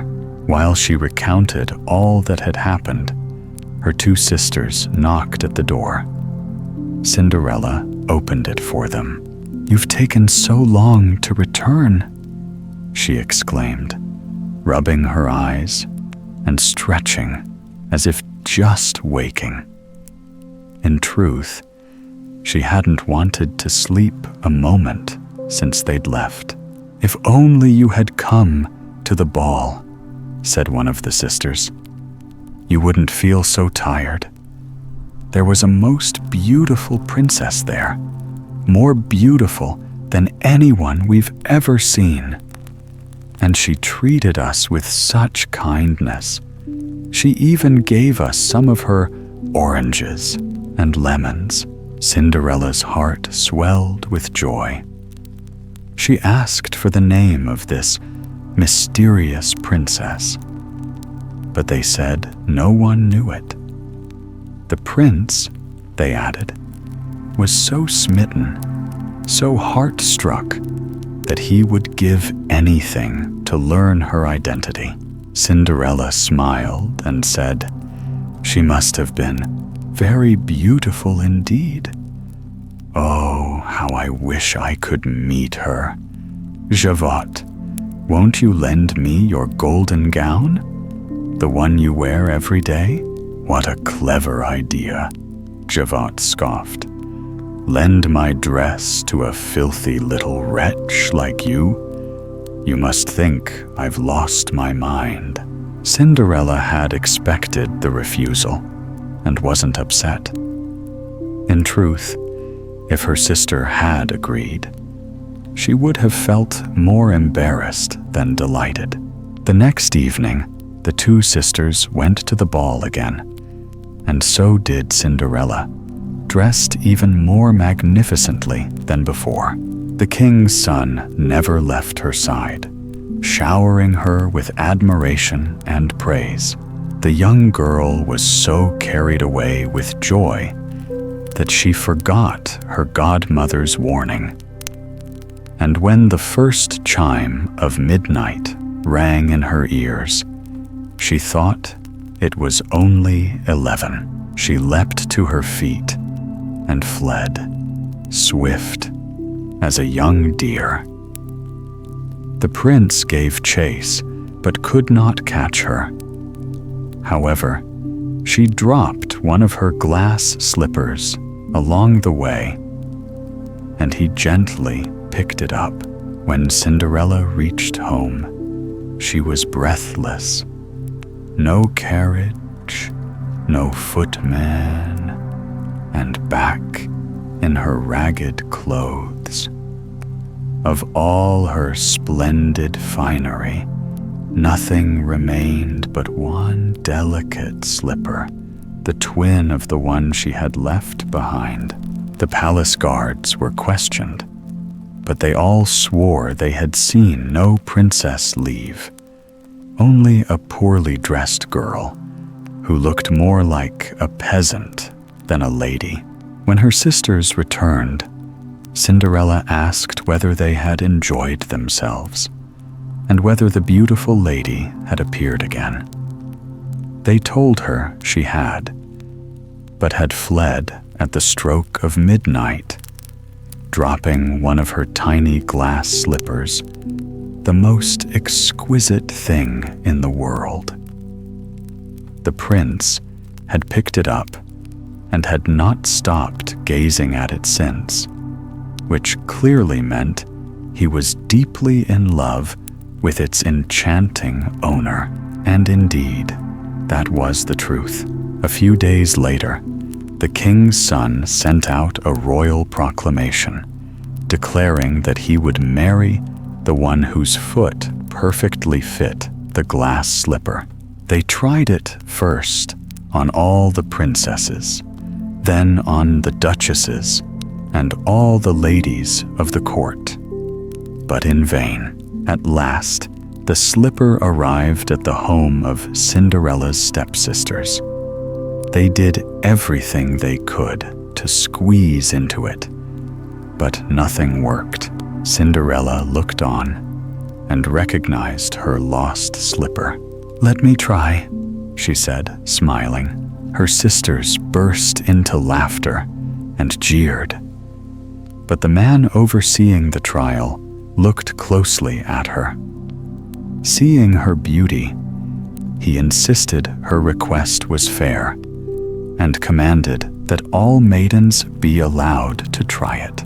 He invited Cinderella to sit, and when he slid the slipper onto her small foot, it fit as if it had been made of wax molded just for her. The two sisters were thunderstruck, and even more so when Cinderella pulled the matching slipper from her pocket and slipped it on as well. At that very moment, her fairy godmother appeared. With a tap of her wand, She transformed Cinderella's clothes into a gown even more dazzling than the ones before. The two sisters recognized her at last as the mysterious lady from the ball. They fell at her feet, begging forgiveness for all the cruelty they had shown her. Cinderella gently raised them up, embraced them, and declared with all her heart that she forgave them, only asking that they love her dearly from now on. She was brought to the palace of the young prince, dressed in her radiant new gown. He found her more beautiful than ever, and a few days later, they were married. Cinderella, as gracious as she was lovely, reserved special rooms in the palace for her two sisters, and on the very same day, arranged noble marriages for them with two high-ranking gentlemen of the court. Little Red Riding Hood. Once upon a time, there was a little country girl, the most beautiful child you could ever lay eyes on. Her mother adored her dearly, and her grandmother doted on her even more. One day, the grandmother made the little girl a red riding hood. It suited her so well that everyone who saw her called her Little Red Riding Hood. One morning, her mother, having just baked some fresh cakes, said to her, "Go and visit your grandmother, my dear. I've heard she's been feeling unwell. Take her this cake and a small jar of butter." Without delay, Little Red Riding Hood set out for her grandmother's house, which was in another village. As she walked through the woods, she met an old wolf. He longed to eat her then and there, but didn't dare, for some woodcutters were nearby. So he asked her where she was going. Poor Little Red Riding Hood, not knowing how dangerous it was to stop and talk to a wolf, answered sweetly, "I'm going to visit my grandmother and bring her this cake and this little pot of butter that my mother sent." "Is it far from here?" the wolf asked. "Oh, yes," replied Little Red Riding Hood. "It's just past the mill, beneath the hill, and hers is the very first house you'll see in the village." "I see," said the wolf. "I think I shall go visit her as well. You take this path, and I'll take the other. Let's see who gets there first." Then the wolf darted off at full speed, taking the shorter route, while Little Red Riding Hood wandered the longer way, stopping to gather hazelnuts, chase butterflies, and make bouquets of wildflowers. It didn't take long for the wolf to arrive at the grandmother's house. He knocked on the door. "Knock, knock. Who is it?" called the grandmother. "It is your little granddaughter, Little Red Riding Hood," the wolf said, disguising his voice. "And I've brought you a cake and a little jar of butter from my mother." The poor old woman, who was bedridden and weak, called out, "Lift the latch, and the door will open." So the wolf lifted the latch, and the door swung open. He leapt upon the poor old woman and devoured her in a single gulp, for he hadn't eaten in over 3 days. Then he shut the door, put on her nightgown, climbed into her bed, and waited for Little Red Riding Hood. Soon, the girl arrived and knocked on the door. Knock, knock. Who is it? Came the gruff voice of the wolf. Little Red Riding Hood felt a shiver of fear upon hearing the strange voice, but thought her grandmother must have a cold. So she answered, "It is your granddaughter, Little Red Riding Hood, and I've brought you a cake and a little jar of butter from my mother." The wolf softened his voice and called out, "Lift the latch, and the door will open." She lifted the latch, and the door opened. When she stepped inside, the wolf hid further under the blanket and called to her, "Set the cake and butter on the bin, and come lie with me in bed, my dear." Little Red Riding Hood undressed, as was customary in those days, and climbed into the bed. But the moment she looked at her grandmother, she was struck by how strange she looked in her night clothes. "Grandmother," she cried, "what big arms you have, all the better to hug you with, my dear." "Grandmother, what big legs you have, all the better to run with, my dear." "Grandmother, what big ears you have, all the better to hear you with, my dear." "Grandmother, what big eyes you have, all the better to see you with, my dear." "Grandmother, what big teeth you have, all the better to eat you with." And with those dreadful words, the wicked wolf sprang from the bed and swallowed Little Red Riding Hood whole. Bluebeard. Once upon a time, there lived a man who possessed magnificent houses in both town and country, adorned with gold and silver furnishings, embroidered carpets, and gilded carriages everywhere. Yet the poor man had a blue beard, which made him so hideous and terrifying that no woman or girl could look upon him without fleeing in fear.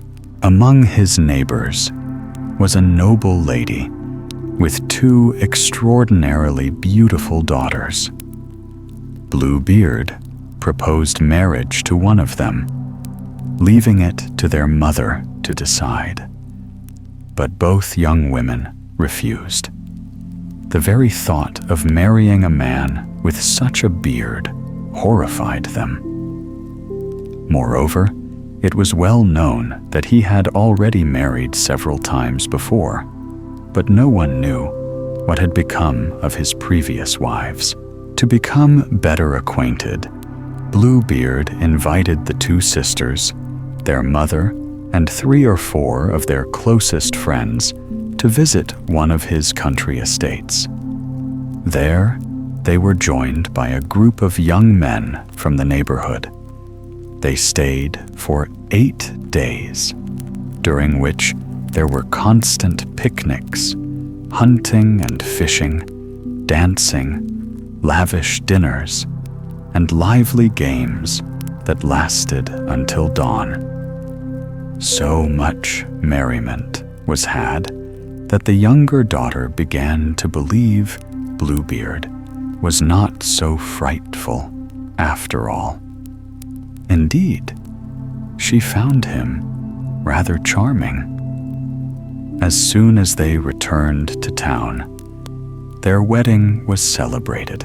Later that same month, Bluebeard announced that urgent business called him to a distant province, and he would be away for at least 6 weeks.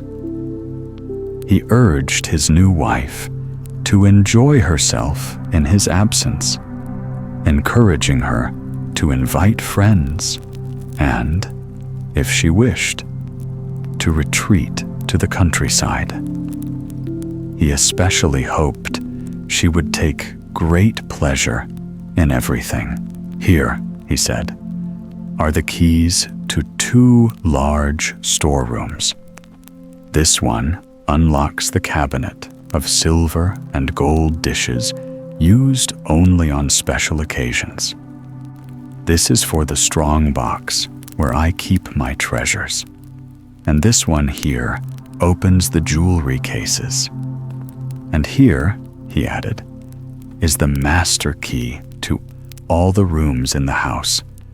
But this small key, this one opens a little room at the end of the long lower hall. You may enter every room, go wherever you please, but I strictly forbid you to enter that small chamber. I forbid it so sternly that should you disobey, I may do something dreadful. She promised faithfully to obey. After embracing her, Bluebeard climbed into his coach and departed. No sooner had he gone than her neighbors and friends, eager to admire the splendor of her new life, came to visit. They had never dared to come while her husband was home, for his Bluebeard had frightened them. But now they wandered through every room, wardrobe, and cabinet, each one more splendid than the last. They eventually reached the storerooms and gasped at the sheer opulence.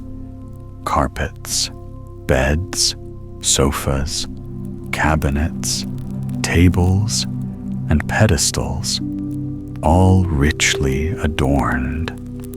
There were mirrors so tall and clear they could see themselves from head to toe, some framed in glass, others in silver and gold lacquered wood, wonders the likes of which they had never seen.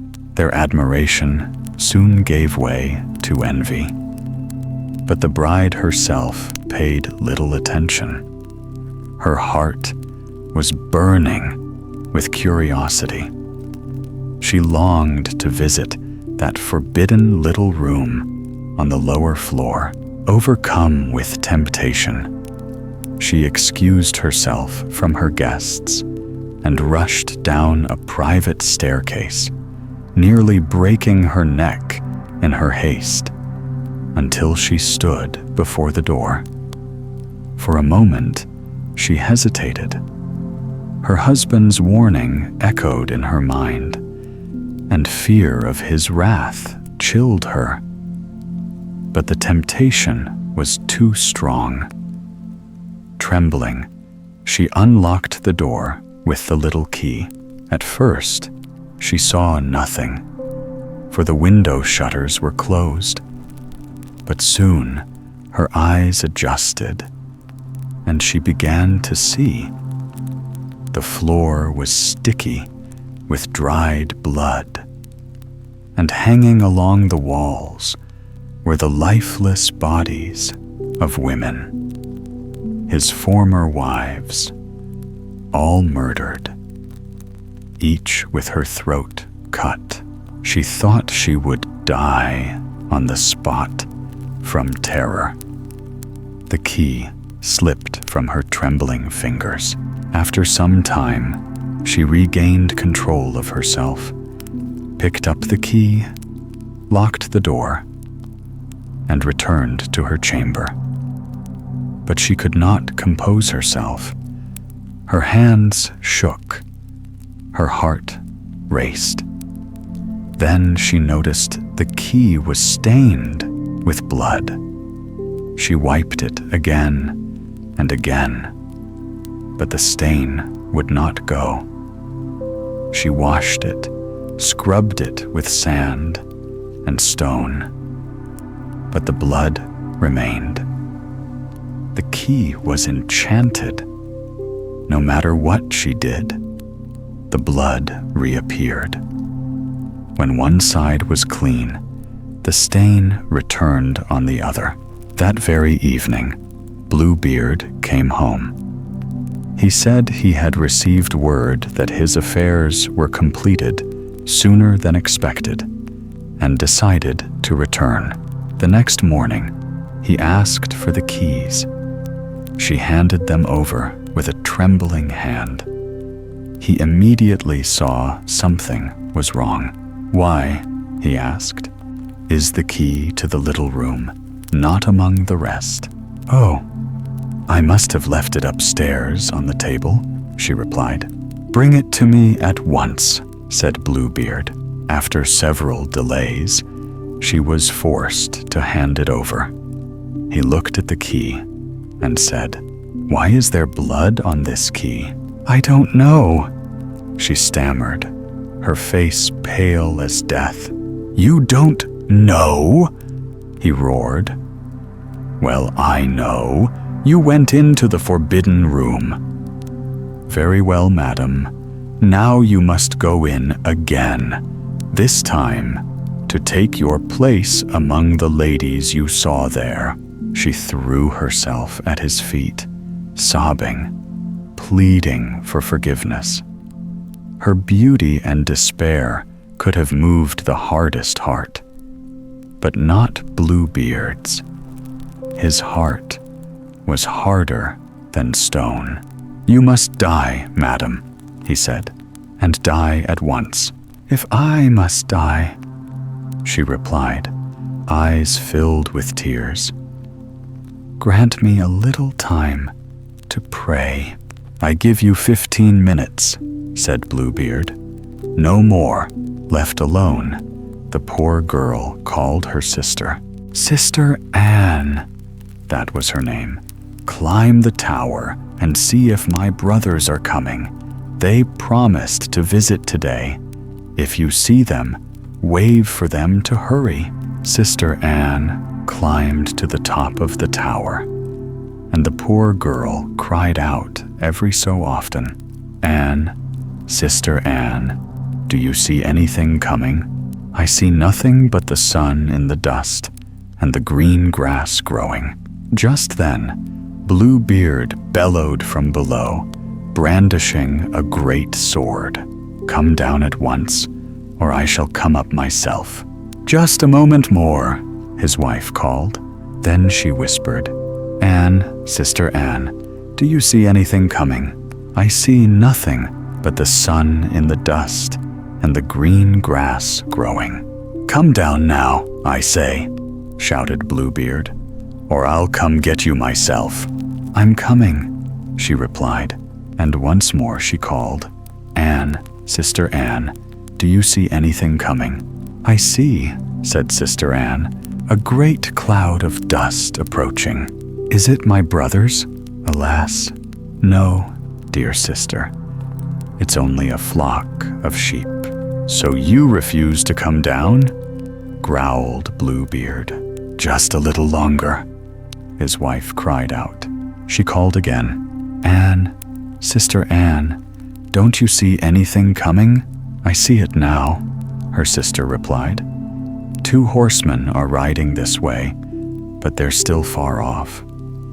"Oh dear," she exclaimed moments later. "They're my brothers." I'm waving to them to hurry. Bluebeard let out a roar so thunderous that the whole house shook. The poor wife fell to her knees at his feet, her hair disheveled, her face drenched in tears. "It will do you no good," Bluebeard said. "You must die." He seized her by the hair with one hand and raised his sword high with the other, as if to strike off her head. The poor woman turned toward him, her eyes wide with terror, pleading for just a moment to compose herself. "No, no," he cried. "Commend your soul to heaven." And he lifted his arm. At that instant, there was such a loud knock at the gate that Bluebeard stopped short.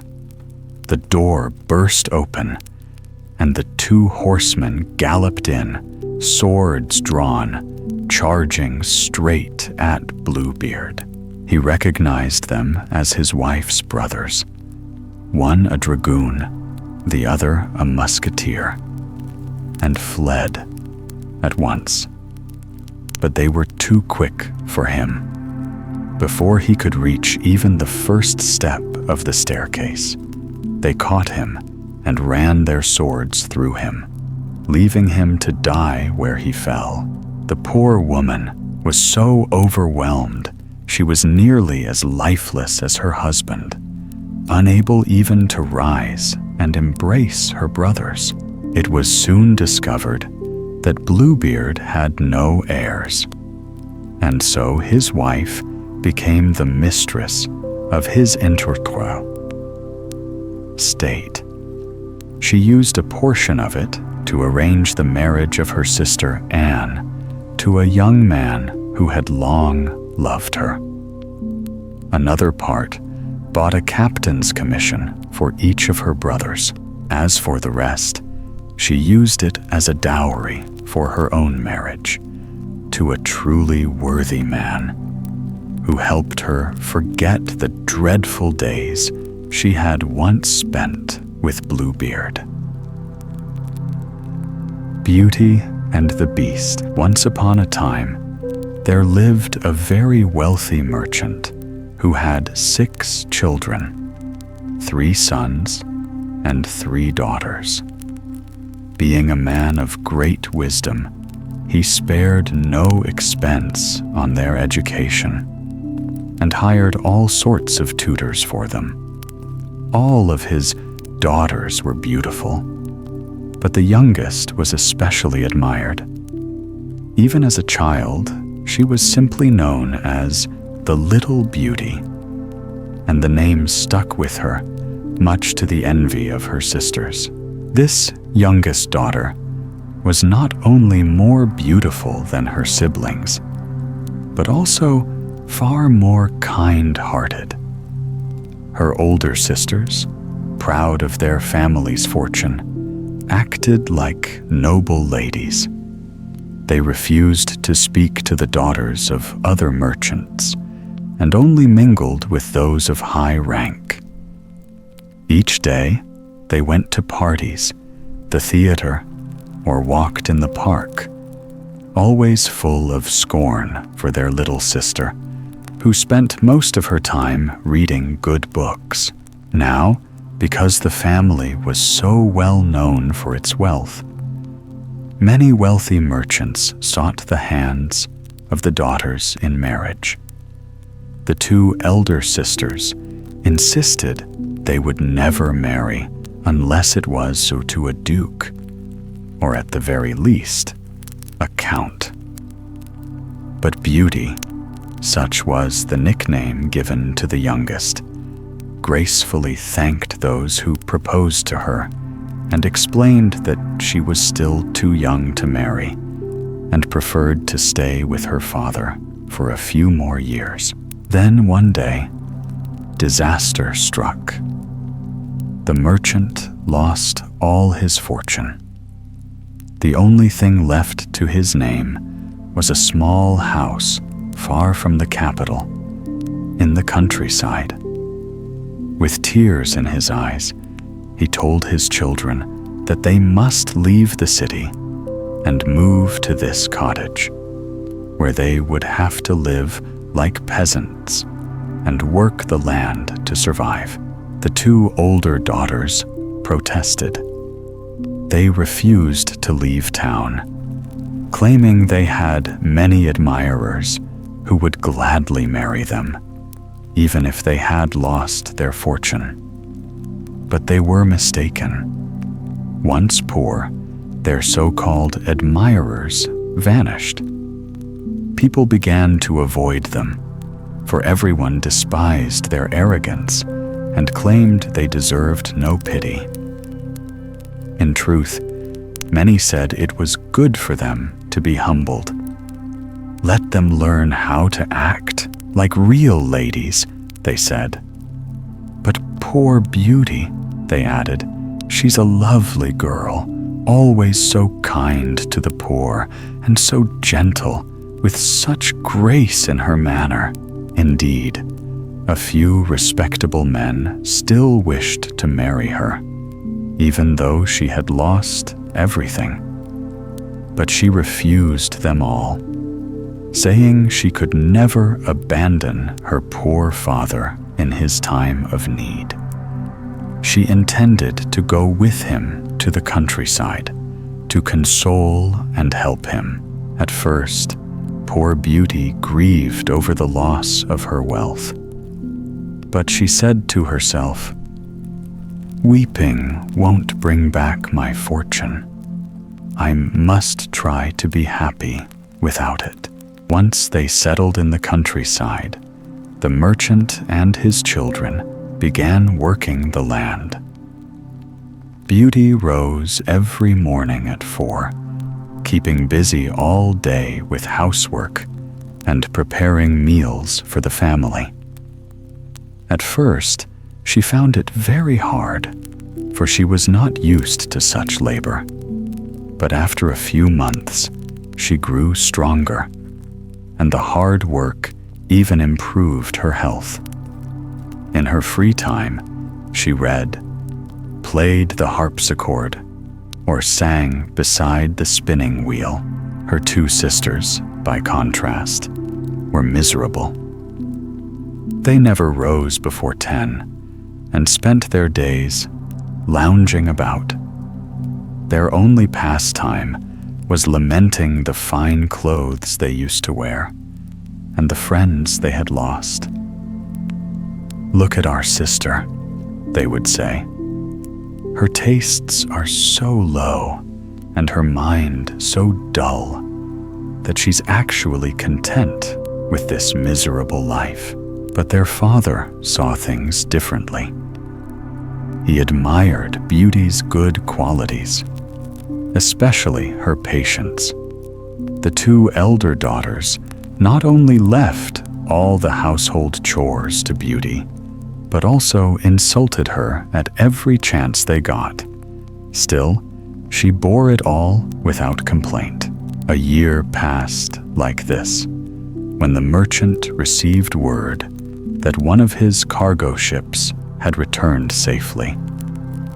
This news thrilled the elder sisters, who believed they might finally escape their boring country life. As their father prepared to set out, they begged him to bring back dresses, furs, hats, everything fashionable and fine. Beauty, on the other hand, asked for nothing, thinking to herself that the ship's profit would hardly cover her sister's wishes.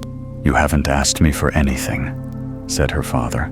"Since you are kind enough to think of me," she replied, "please bring me a single rose. We have none here." Beauty did not truly crave a rose, but she did not want to appear different from her sisters. Otherwise, they would accuse her of trying to make herself look better than them. And so, the merchant set out. But when he arrived at the port, he was forced into a lawsuit over his goods. After many hardships, he returned home poorer than ever. Just 30 miles from home, he was looking forward to seeing his children again when he found himself lost in a great forest. Snow fell thick, and the wind was so fierce that he was thrown from his horse twice. As night descended, he realized he might die of hunger, or worse, be devoured by the wolves that howled around him. Suddenly, at the end of a long tree-shaded road, he saw a powerful beam of light. Though it seemed far away, he walked toward it and soon realized it was shining from a grand and brilliantly lit palace. The merchant thanked heaven for this blessing and hurried to the castle. But to his astonishment, The courtyard was completely deserted. His horse, which had followed him faithfully, spotted a large stable with its doors wide open and went in.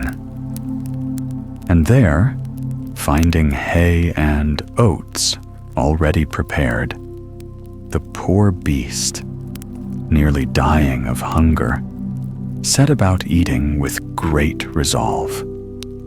The merchant tied him up in the stall and approached the house, but found no sign of any soul within. He entered a large room. A cheerful fire burned in the hearth, and a table was laid out with food, but only for one. Rain and snow had soaked him to the skin, so he came closer to the fire to dry himself. Surely, he told himself, the master of this house, or his servants, will pardon my intrusion. They must be nearby. He waited quite a while, but even by 11 o'clock, no one had appeared.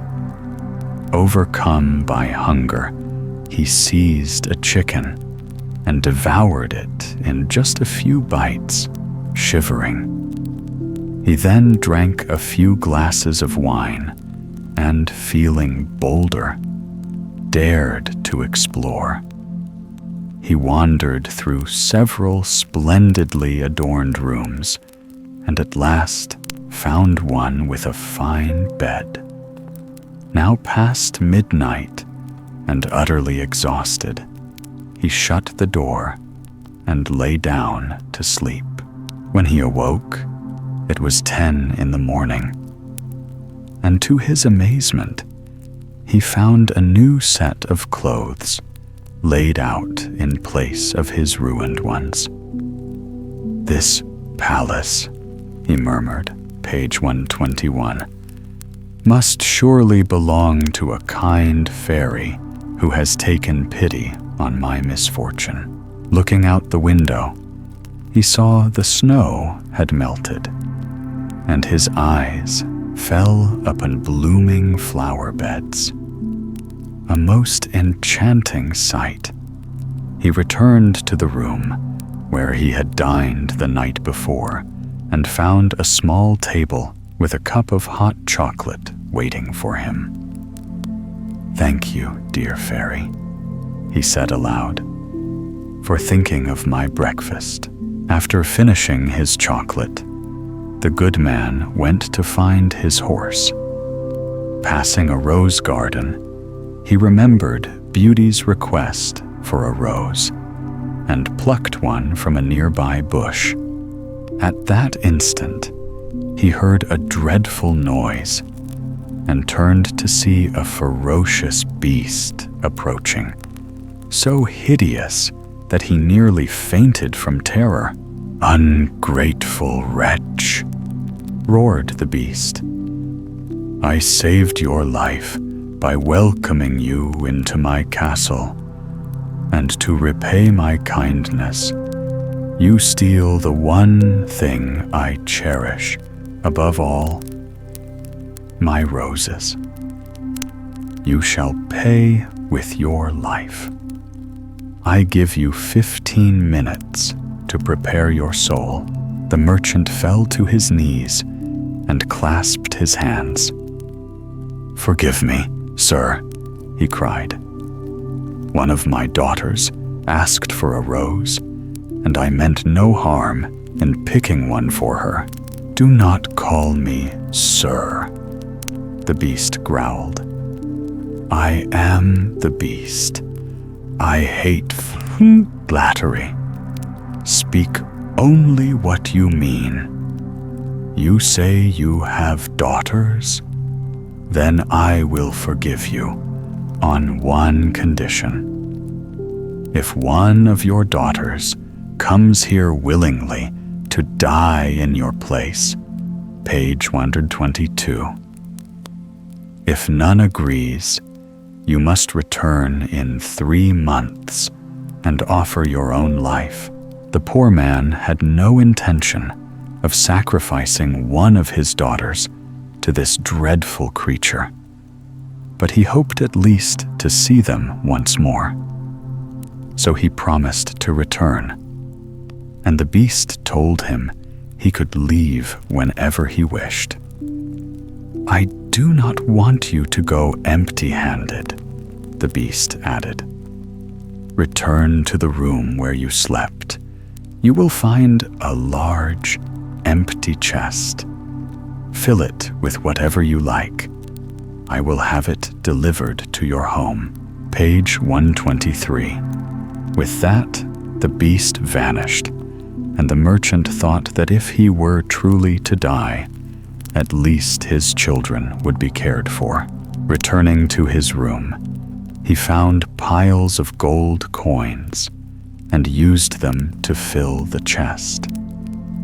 After securing the lid, he mounted his horse, still waiting in the stable, and left the palace, his heart heavy with sorrow, so different from the joy he had felt upon arriving. The horse took a familiar path through the forest, and within hours, the good man reached his humble home. His children ran to greet him, but instead of embracing them, he burst into tears. In his hand was the rose he had picked for Beauty, and he handed it to her, saying, "Take this rose, my child. Your poor father has paid dearly for it." He then told them the dreadful tale of all that had happened. Upon hearing it, his two eldest daughters began to weep and scolded Beauty for not crying as they did. "Look what her pride has brought upon us," they said. "You can be sure she'll find a way to escape this, just like we always do. But oh no, she pretends to speak of our father's death without shedding a single tear. Weeping will do no good," said Beauty calmly. "Why should I mourn my father's death when he won't die? The beast has promised to accept one of his daughters instead, and I will go to soothe his anger. It will be a..." Page 124. "Blessing to do so, for I will save my father and prove my love for him." "No, sister," said her three brothers, "you will not die. We will go and fight the beast and die under his blows if we cannot kill him." "Do not hope for such a thing," said the merchant. "The beast's strength is beyond all reason, and I barely escaped. I am deeply moved by Beauty's kindness, but I will not let her perish. I am old and near the end of my days. Losing me is no great tragedy." "Father," Beauty said, "you would never have returned to that castle without me. You cannot stop me from going. I may be young, but I do not cling to life. I would rather be devoured by the beast than die from grief over your loss." Her words could not be shaken. She was determined to go to the wondrous palace, and her sisters felt no remorse, for they secretly envied her goodness. The merchant was so distressed that he forgot all about the chest of gold. Yet, to his astonishment, when he returned to his room to sleep, there it was, beside his bed. he decided not to tell his daughters of their new wealth, for he feared the elder girls would wish to return to city life, while he preferred to live out his days quietly in the countryside. However, he confided in Beauty, who shared that during his absence, they had received some visitors. Page 125. Among them were 2 suitors who admired her sisters. Beauty begged her father to allow the marriages, for she was kind-hearted and had already forgiven the cruelty her sisters had shown her. When Beauty and her father set out, the 2 heartless sisters rubbed onions into their eyes to appear tearful. In truth, it was her brothers, and the merchant himself, who wept. Beauty alone shed no tears, so as not to add to their sorrow. Their horse followed the same forest path, and by evening they again beheld the shining palace. An empty stable awaited the horse, and as the merchant and his daughter entered the great hall, they found a grand feast laid out for 2. The merchant could not bring himself to eat, but Beauty, trying to remain composed, sat down and served him. Surely, she thought, the beast wants to fatten me up before eating me. After dinner, they heard a terrible noise. The merchant wept as he kissed his daughter goodbye, knowing the beast had come. Beauty, too, trembled at the terrifying sight, but did her best to remain calm. The beast asked if she had come willingly, and in a trembling voice, she replied that she had. "You are very kind," the beast said, "and I am grateful. As for you, my good man, you shall return home tomorrow and never come back. Farewell, Beauty." "Farewell, beast," she replied, and with that, the beast vanished. Page 126. "My daughter," the merchant cried, embracing her, "I fear this will be the death of me. Let me stay in your place." "No, father," Beauty said firmly. "You must leave tomorrow and entrust me to God. Perhaps He will have mercy on me." They went to rest, expecting to lie awake all night. But as soon as their heads touched their pillows, they fell into a deep sleep. That night, Beauty dreamt of a lady who said, "Your virtuous heart pleases me, Beauty. In offering your life to save your fathers, you have done a noble deed and shall be rewarded." When she awoke, she told her father about the dream. It comforted him a little, though his heart still broke at the thought of leaving her behind. As soon as he had gone, Beauty sat in the hall and began to weep. But she gathered her strength, and after praying for divine protection, resolved not to waste what little time she had left in sadness. She believed the beast would devour her that very night, but until then, she chose to explore the palace and admire its beauty, for she could not help but be enchanted by its grandeur. Imagine her surprise when she discovered a door marked Beauty's Room. She opened it and was dazzled by the elegance of everything inside. Clearly, they do not want me to be bored, she murmured, noticing page 127, a fine library, a harpsichord, and a stack of music books. Then a new thought struck her. If I were to stay here for just one day, surely they wouldn't have gone to such lengths. That idea gave her courage.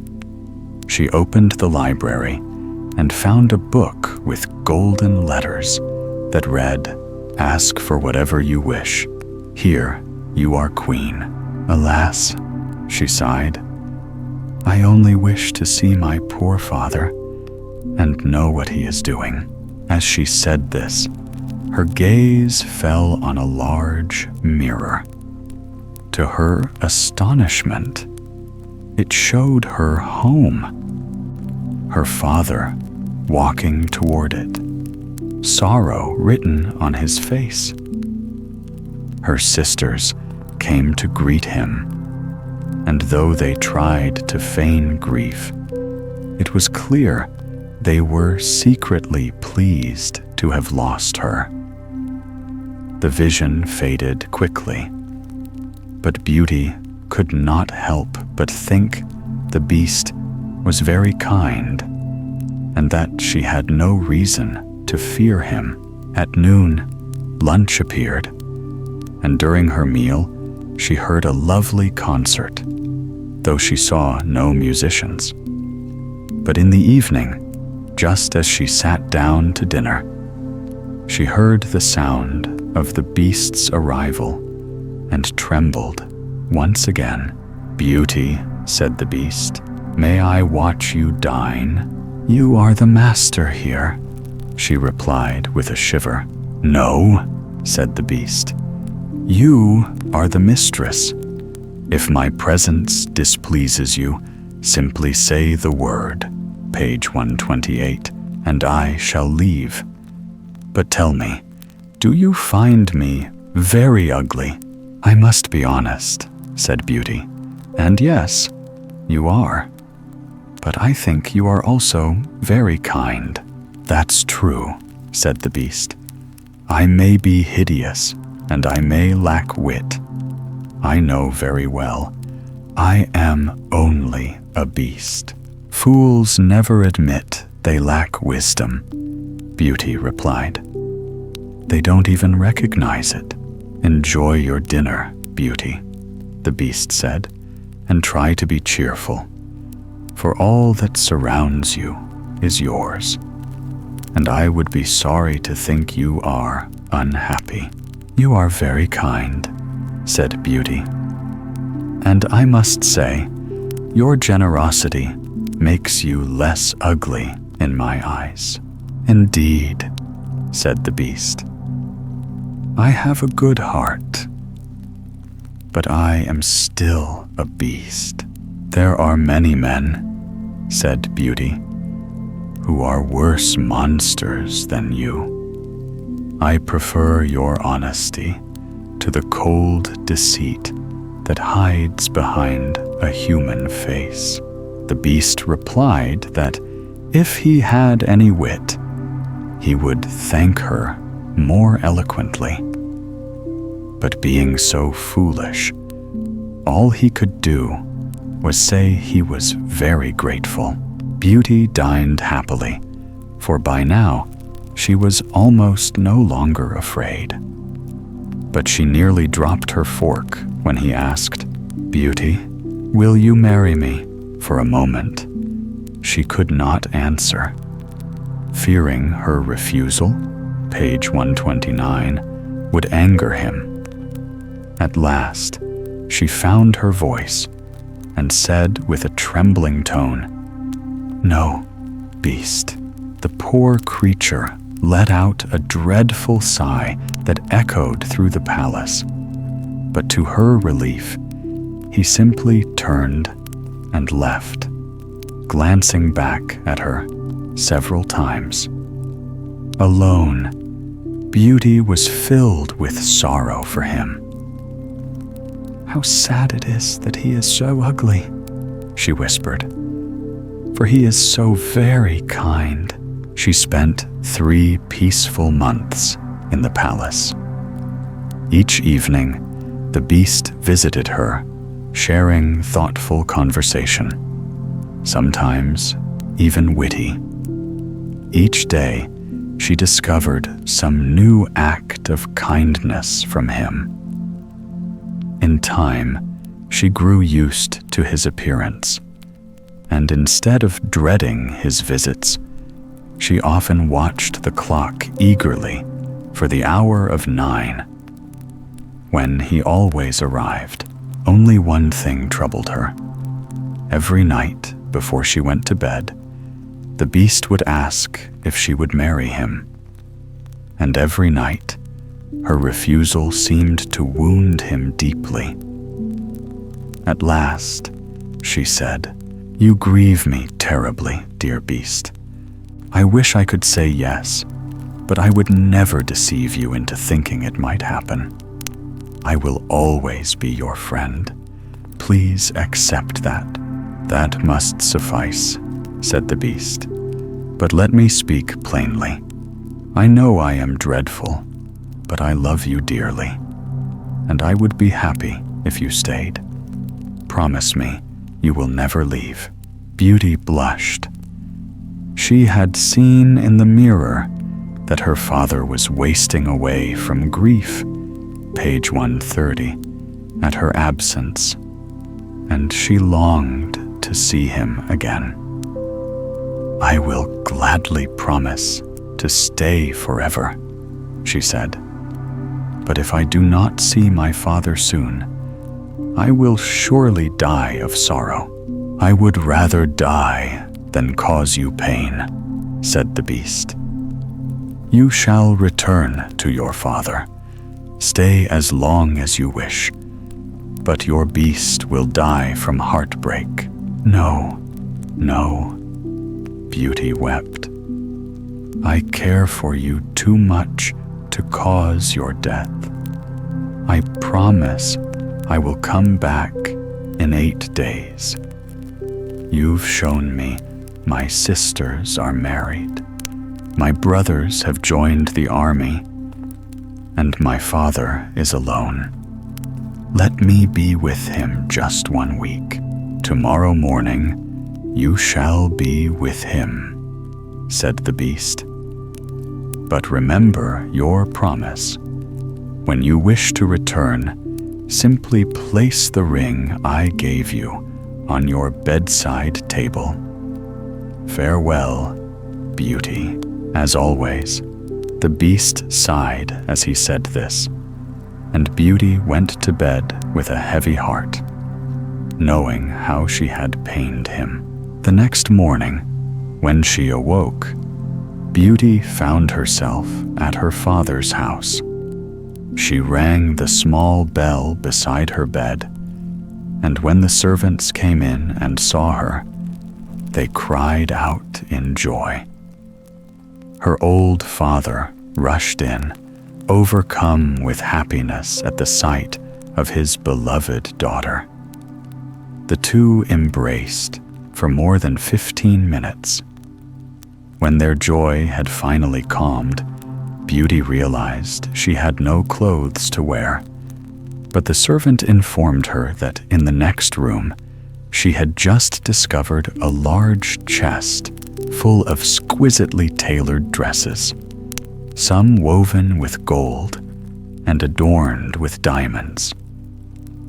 Beauty was touched by the beast's thoughtful care. After choosing only the simplest gowns for herself, she told the servant to pack the rest as gifts for her sisters. But as soon as she said it, the chest vanished. Her father explained that the beast must have wanted her to keep them all for herself. And just as he said so, the clothes and the chest reappeared in their place. When Beauty was dressed, she was told that her sisters and their husbands had come to visit. both were miserably unhappy. The eldest had married a man of great handsomeness, but he was so vain that he spent all day admiring himself and thought little of his wife's beauty. The second had wed a clever man who used his wit only to mock and humiliate everyone. His wife, first and foremost. The sisters were ashamed when they saw Beauty, dressed like a princess, more radiant than the dawn. Her affectionate gestures were met with coldness, and the jealousy they could not suppress only grew worse when she told them how truly happy she was. The envious pair withdrew to the garden to vent their rage. Why should that little thing be happier than we are? They asked each other. Are we not far better than she is? My dear sister, said the elder, I have an idea. Let us try to convince her to stay longer than the 8 days she promised. Her stupid beast will grow angry when he finds she broke her word, and perhaps he'll devour her. You are right, the other replied. But we must be very sweet to her if we want this plan to work. Having made their plot, they returned upstairs and treated their younger sister with such warmth and kindness that Beauty wept with joy. When the 8th day came, their display of grief at her departure was so convincing that she promised to stay another 8 days. Yet Beauty could not help blaming herself for the pain she might be causing the poor beast. She missed him dearly.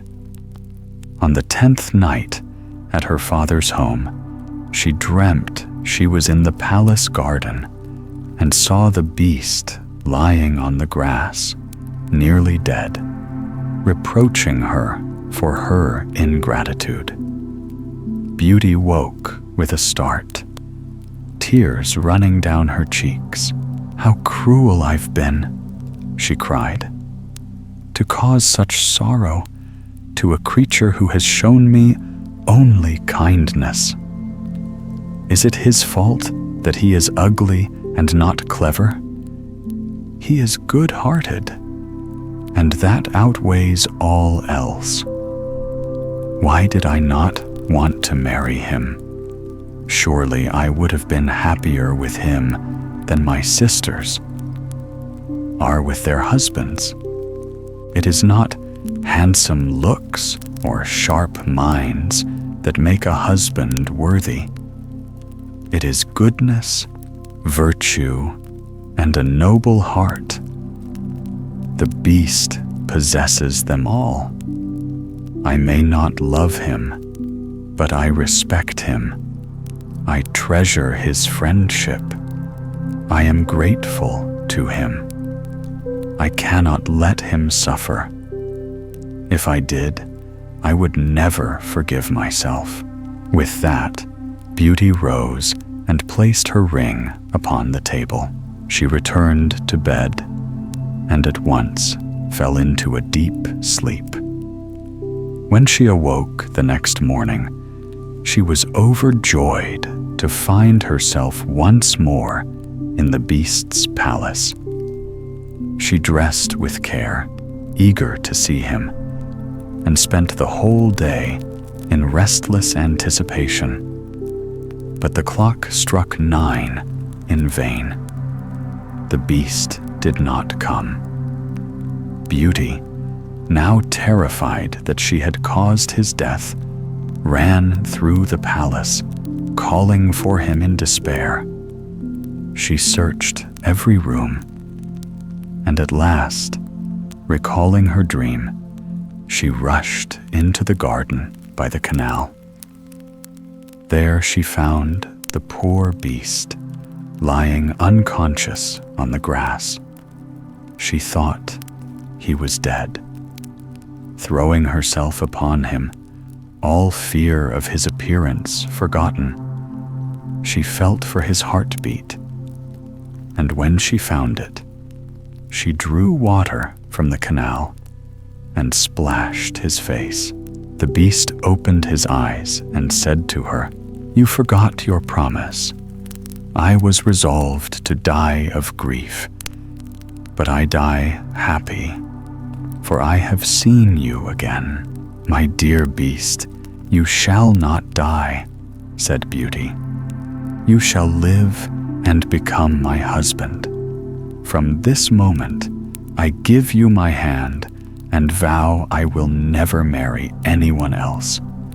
Alas, I thought I only felt friendship for you. But the sorrow I've felt proves I cannot live without you." No sooner had she spoken these words than the palace burst into light. Fireworks lit the sky, music filled the air. Every sign of celebration was present, but Beauty barely noticed. Her eyes were only on her dear beast, still trembling from danger. And now, imagine her astonishment. The beast was gone. At her feet stood a prince, handsomer than even Love himself, who thanked her for breaking his enchantment. She had every reason to stare in amazement at the prince, but her first question was, "Where is my poor beast?" "You see him before you," the prince replied.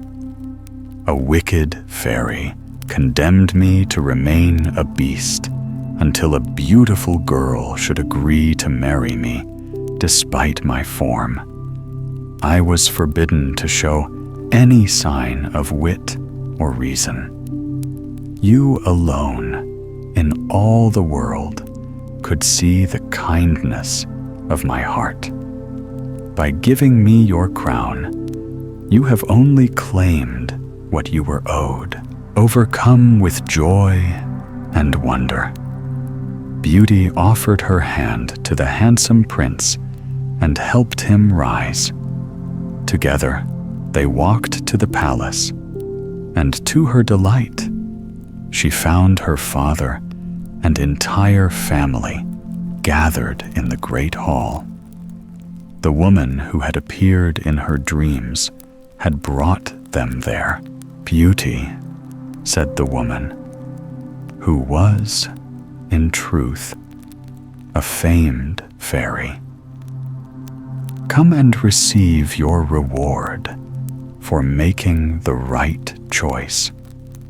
You valued virtue above beauty and brilliance, and now you shall see all three united in one man.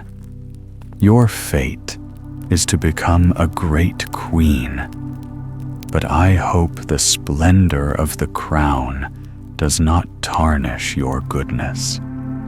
And as for you, ladies," she added, turning to Beauty's sisters, "I know your hearts and the envy that lies within them.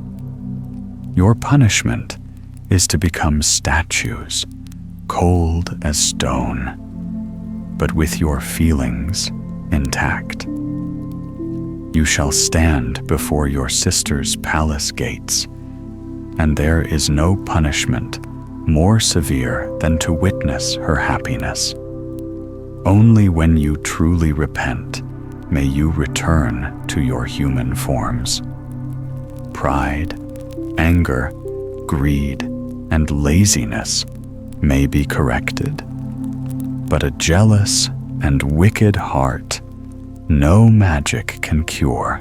With a single clap of her hands, the fairy transported them all to the prince's kingdom, where his subjects rejoiced to see him once more. He married Beauty, and they lived together for many years in joy, made even more perfect by the virtue on which it was built.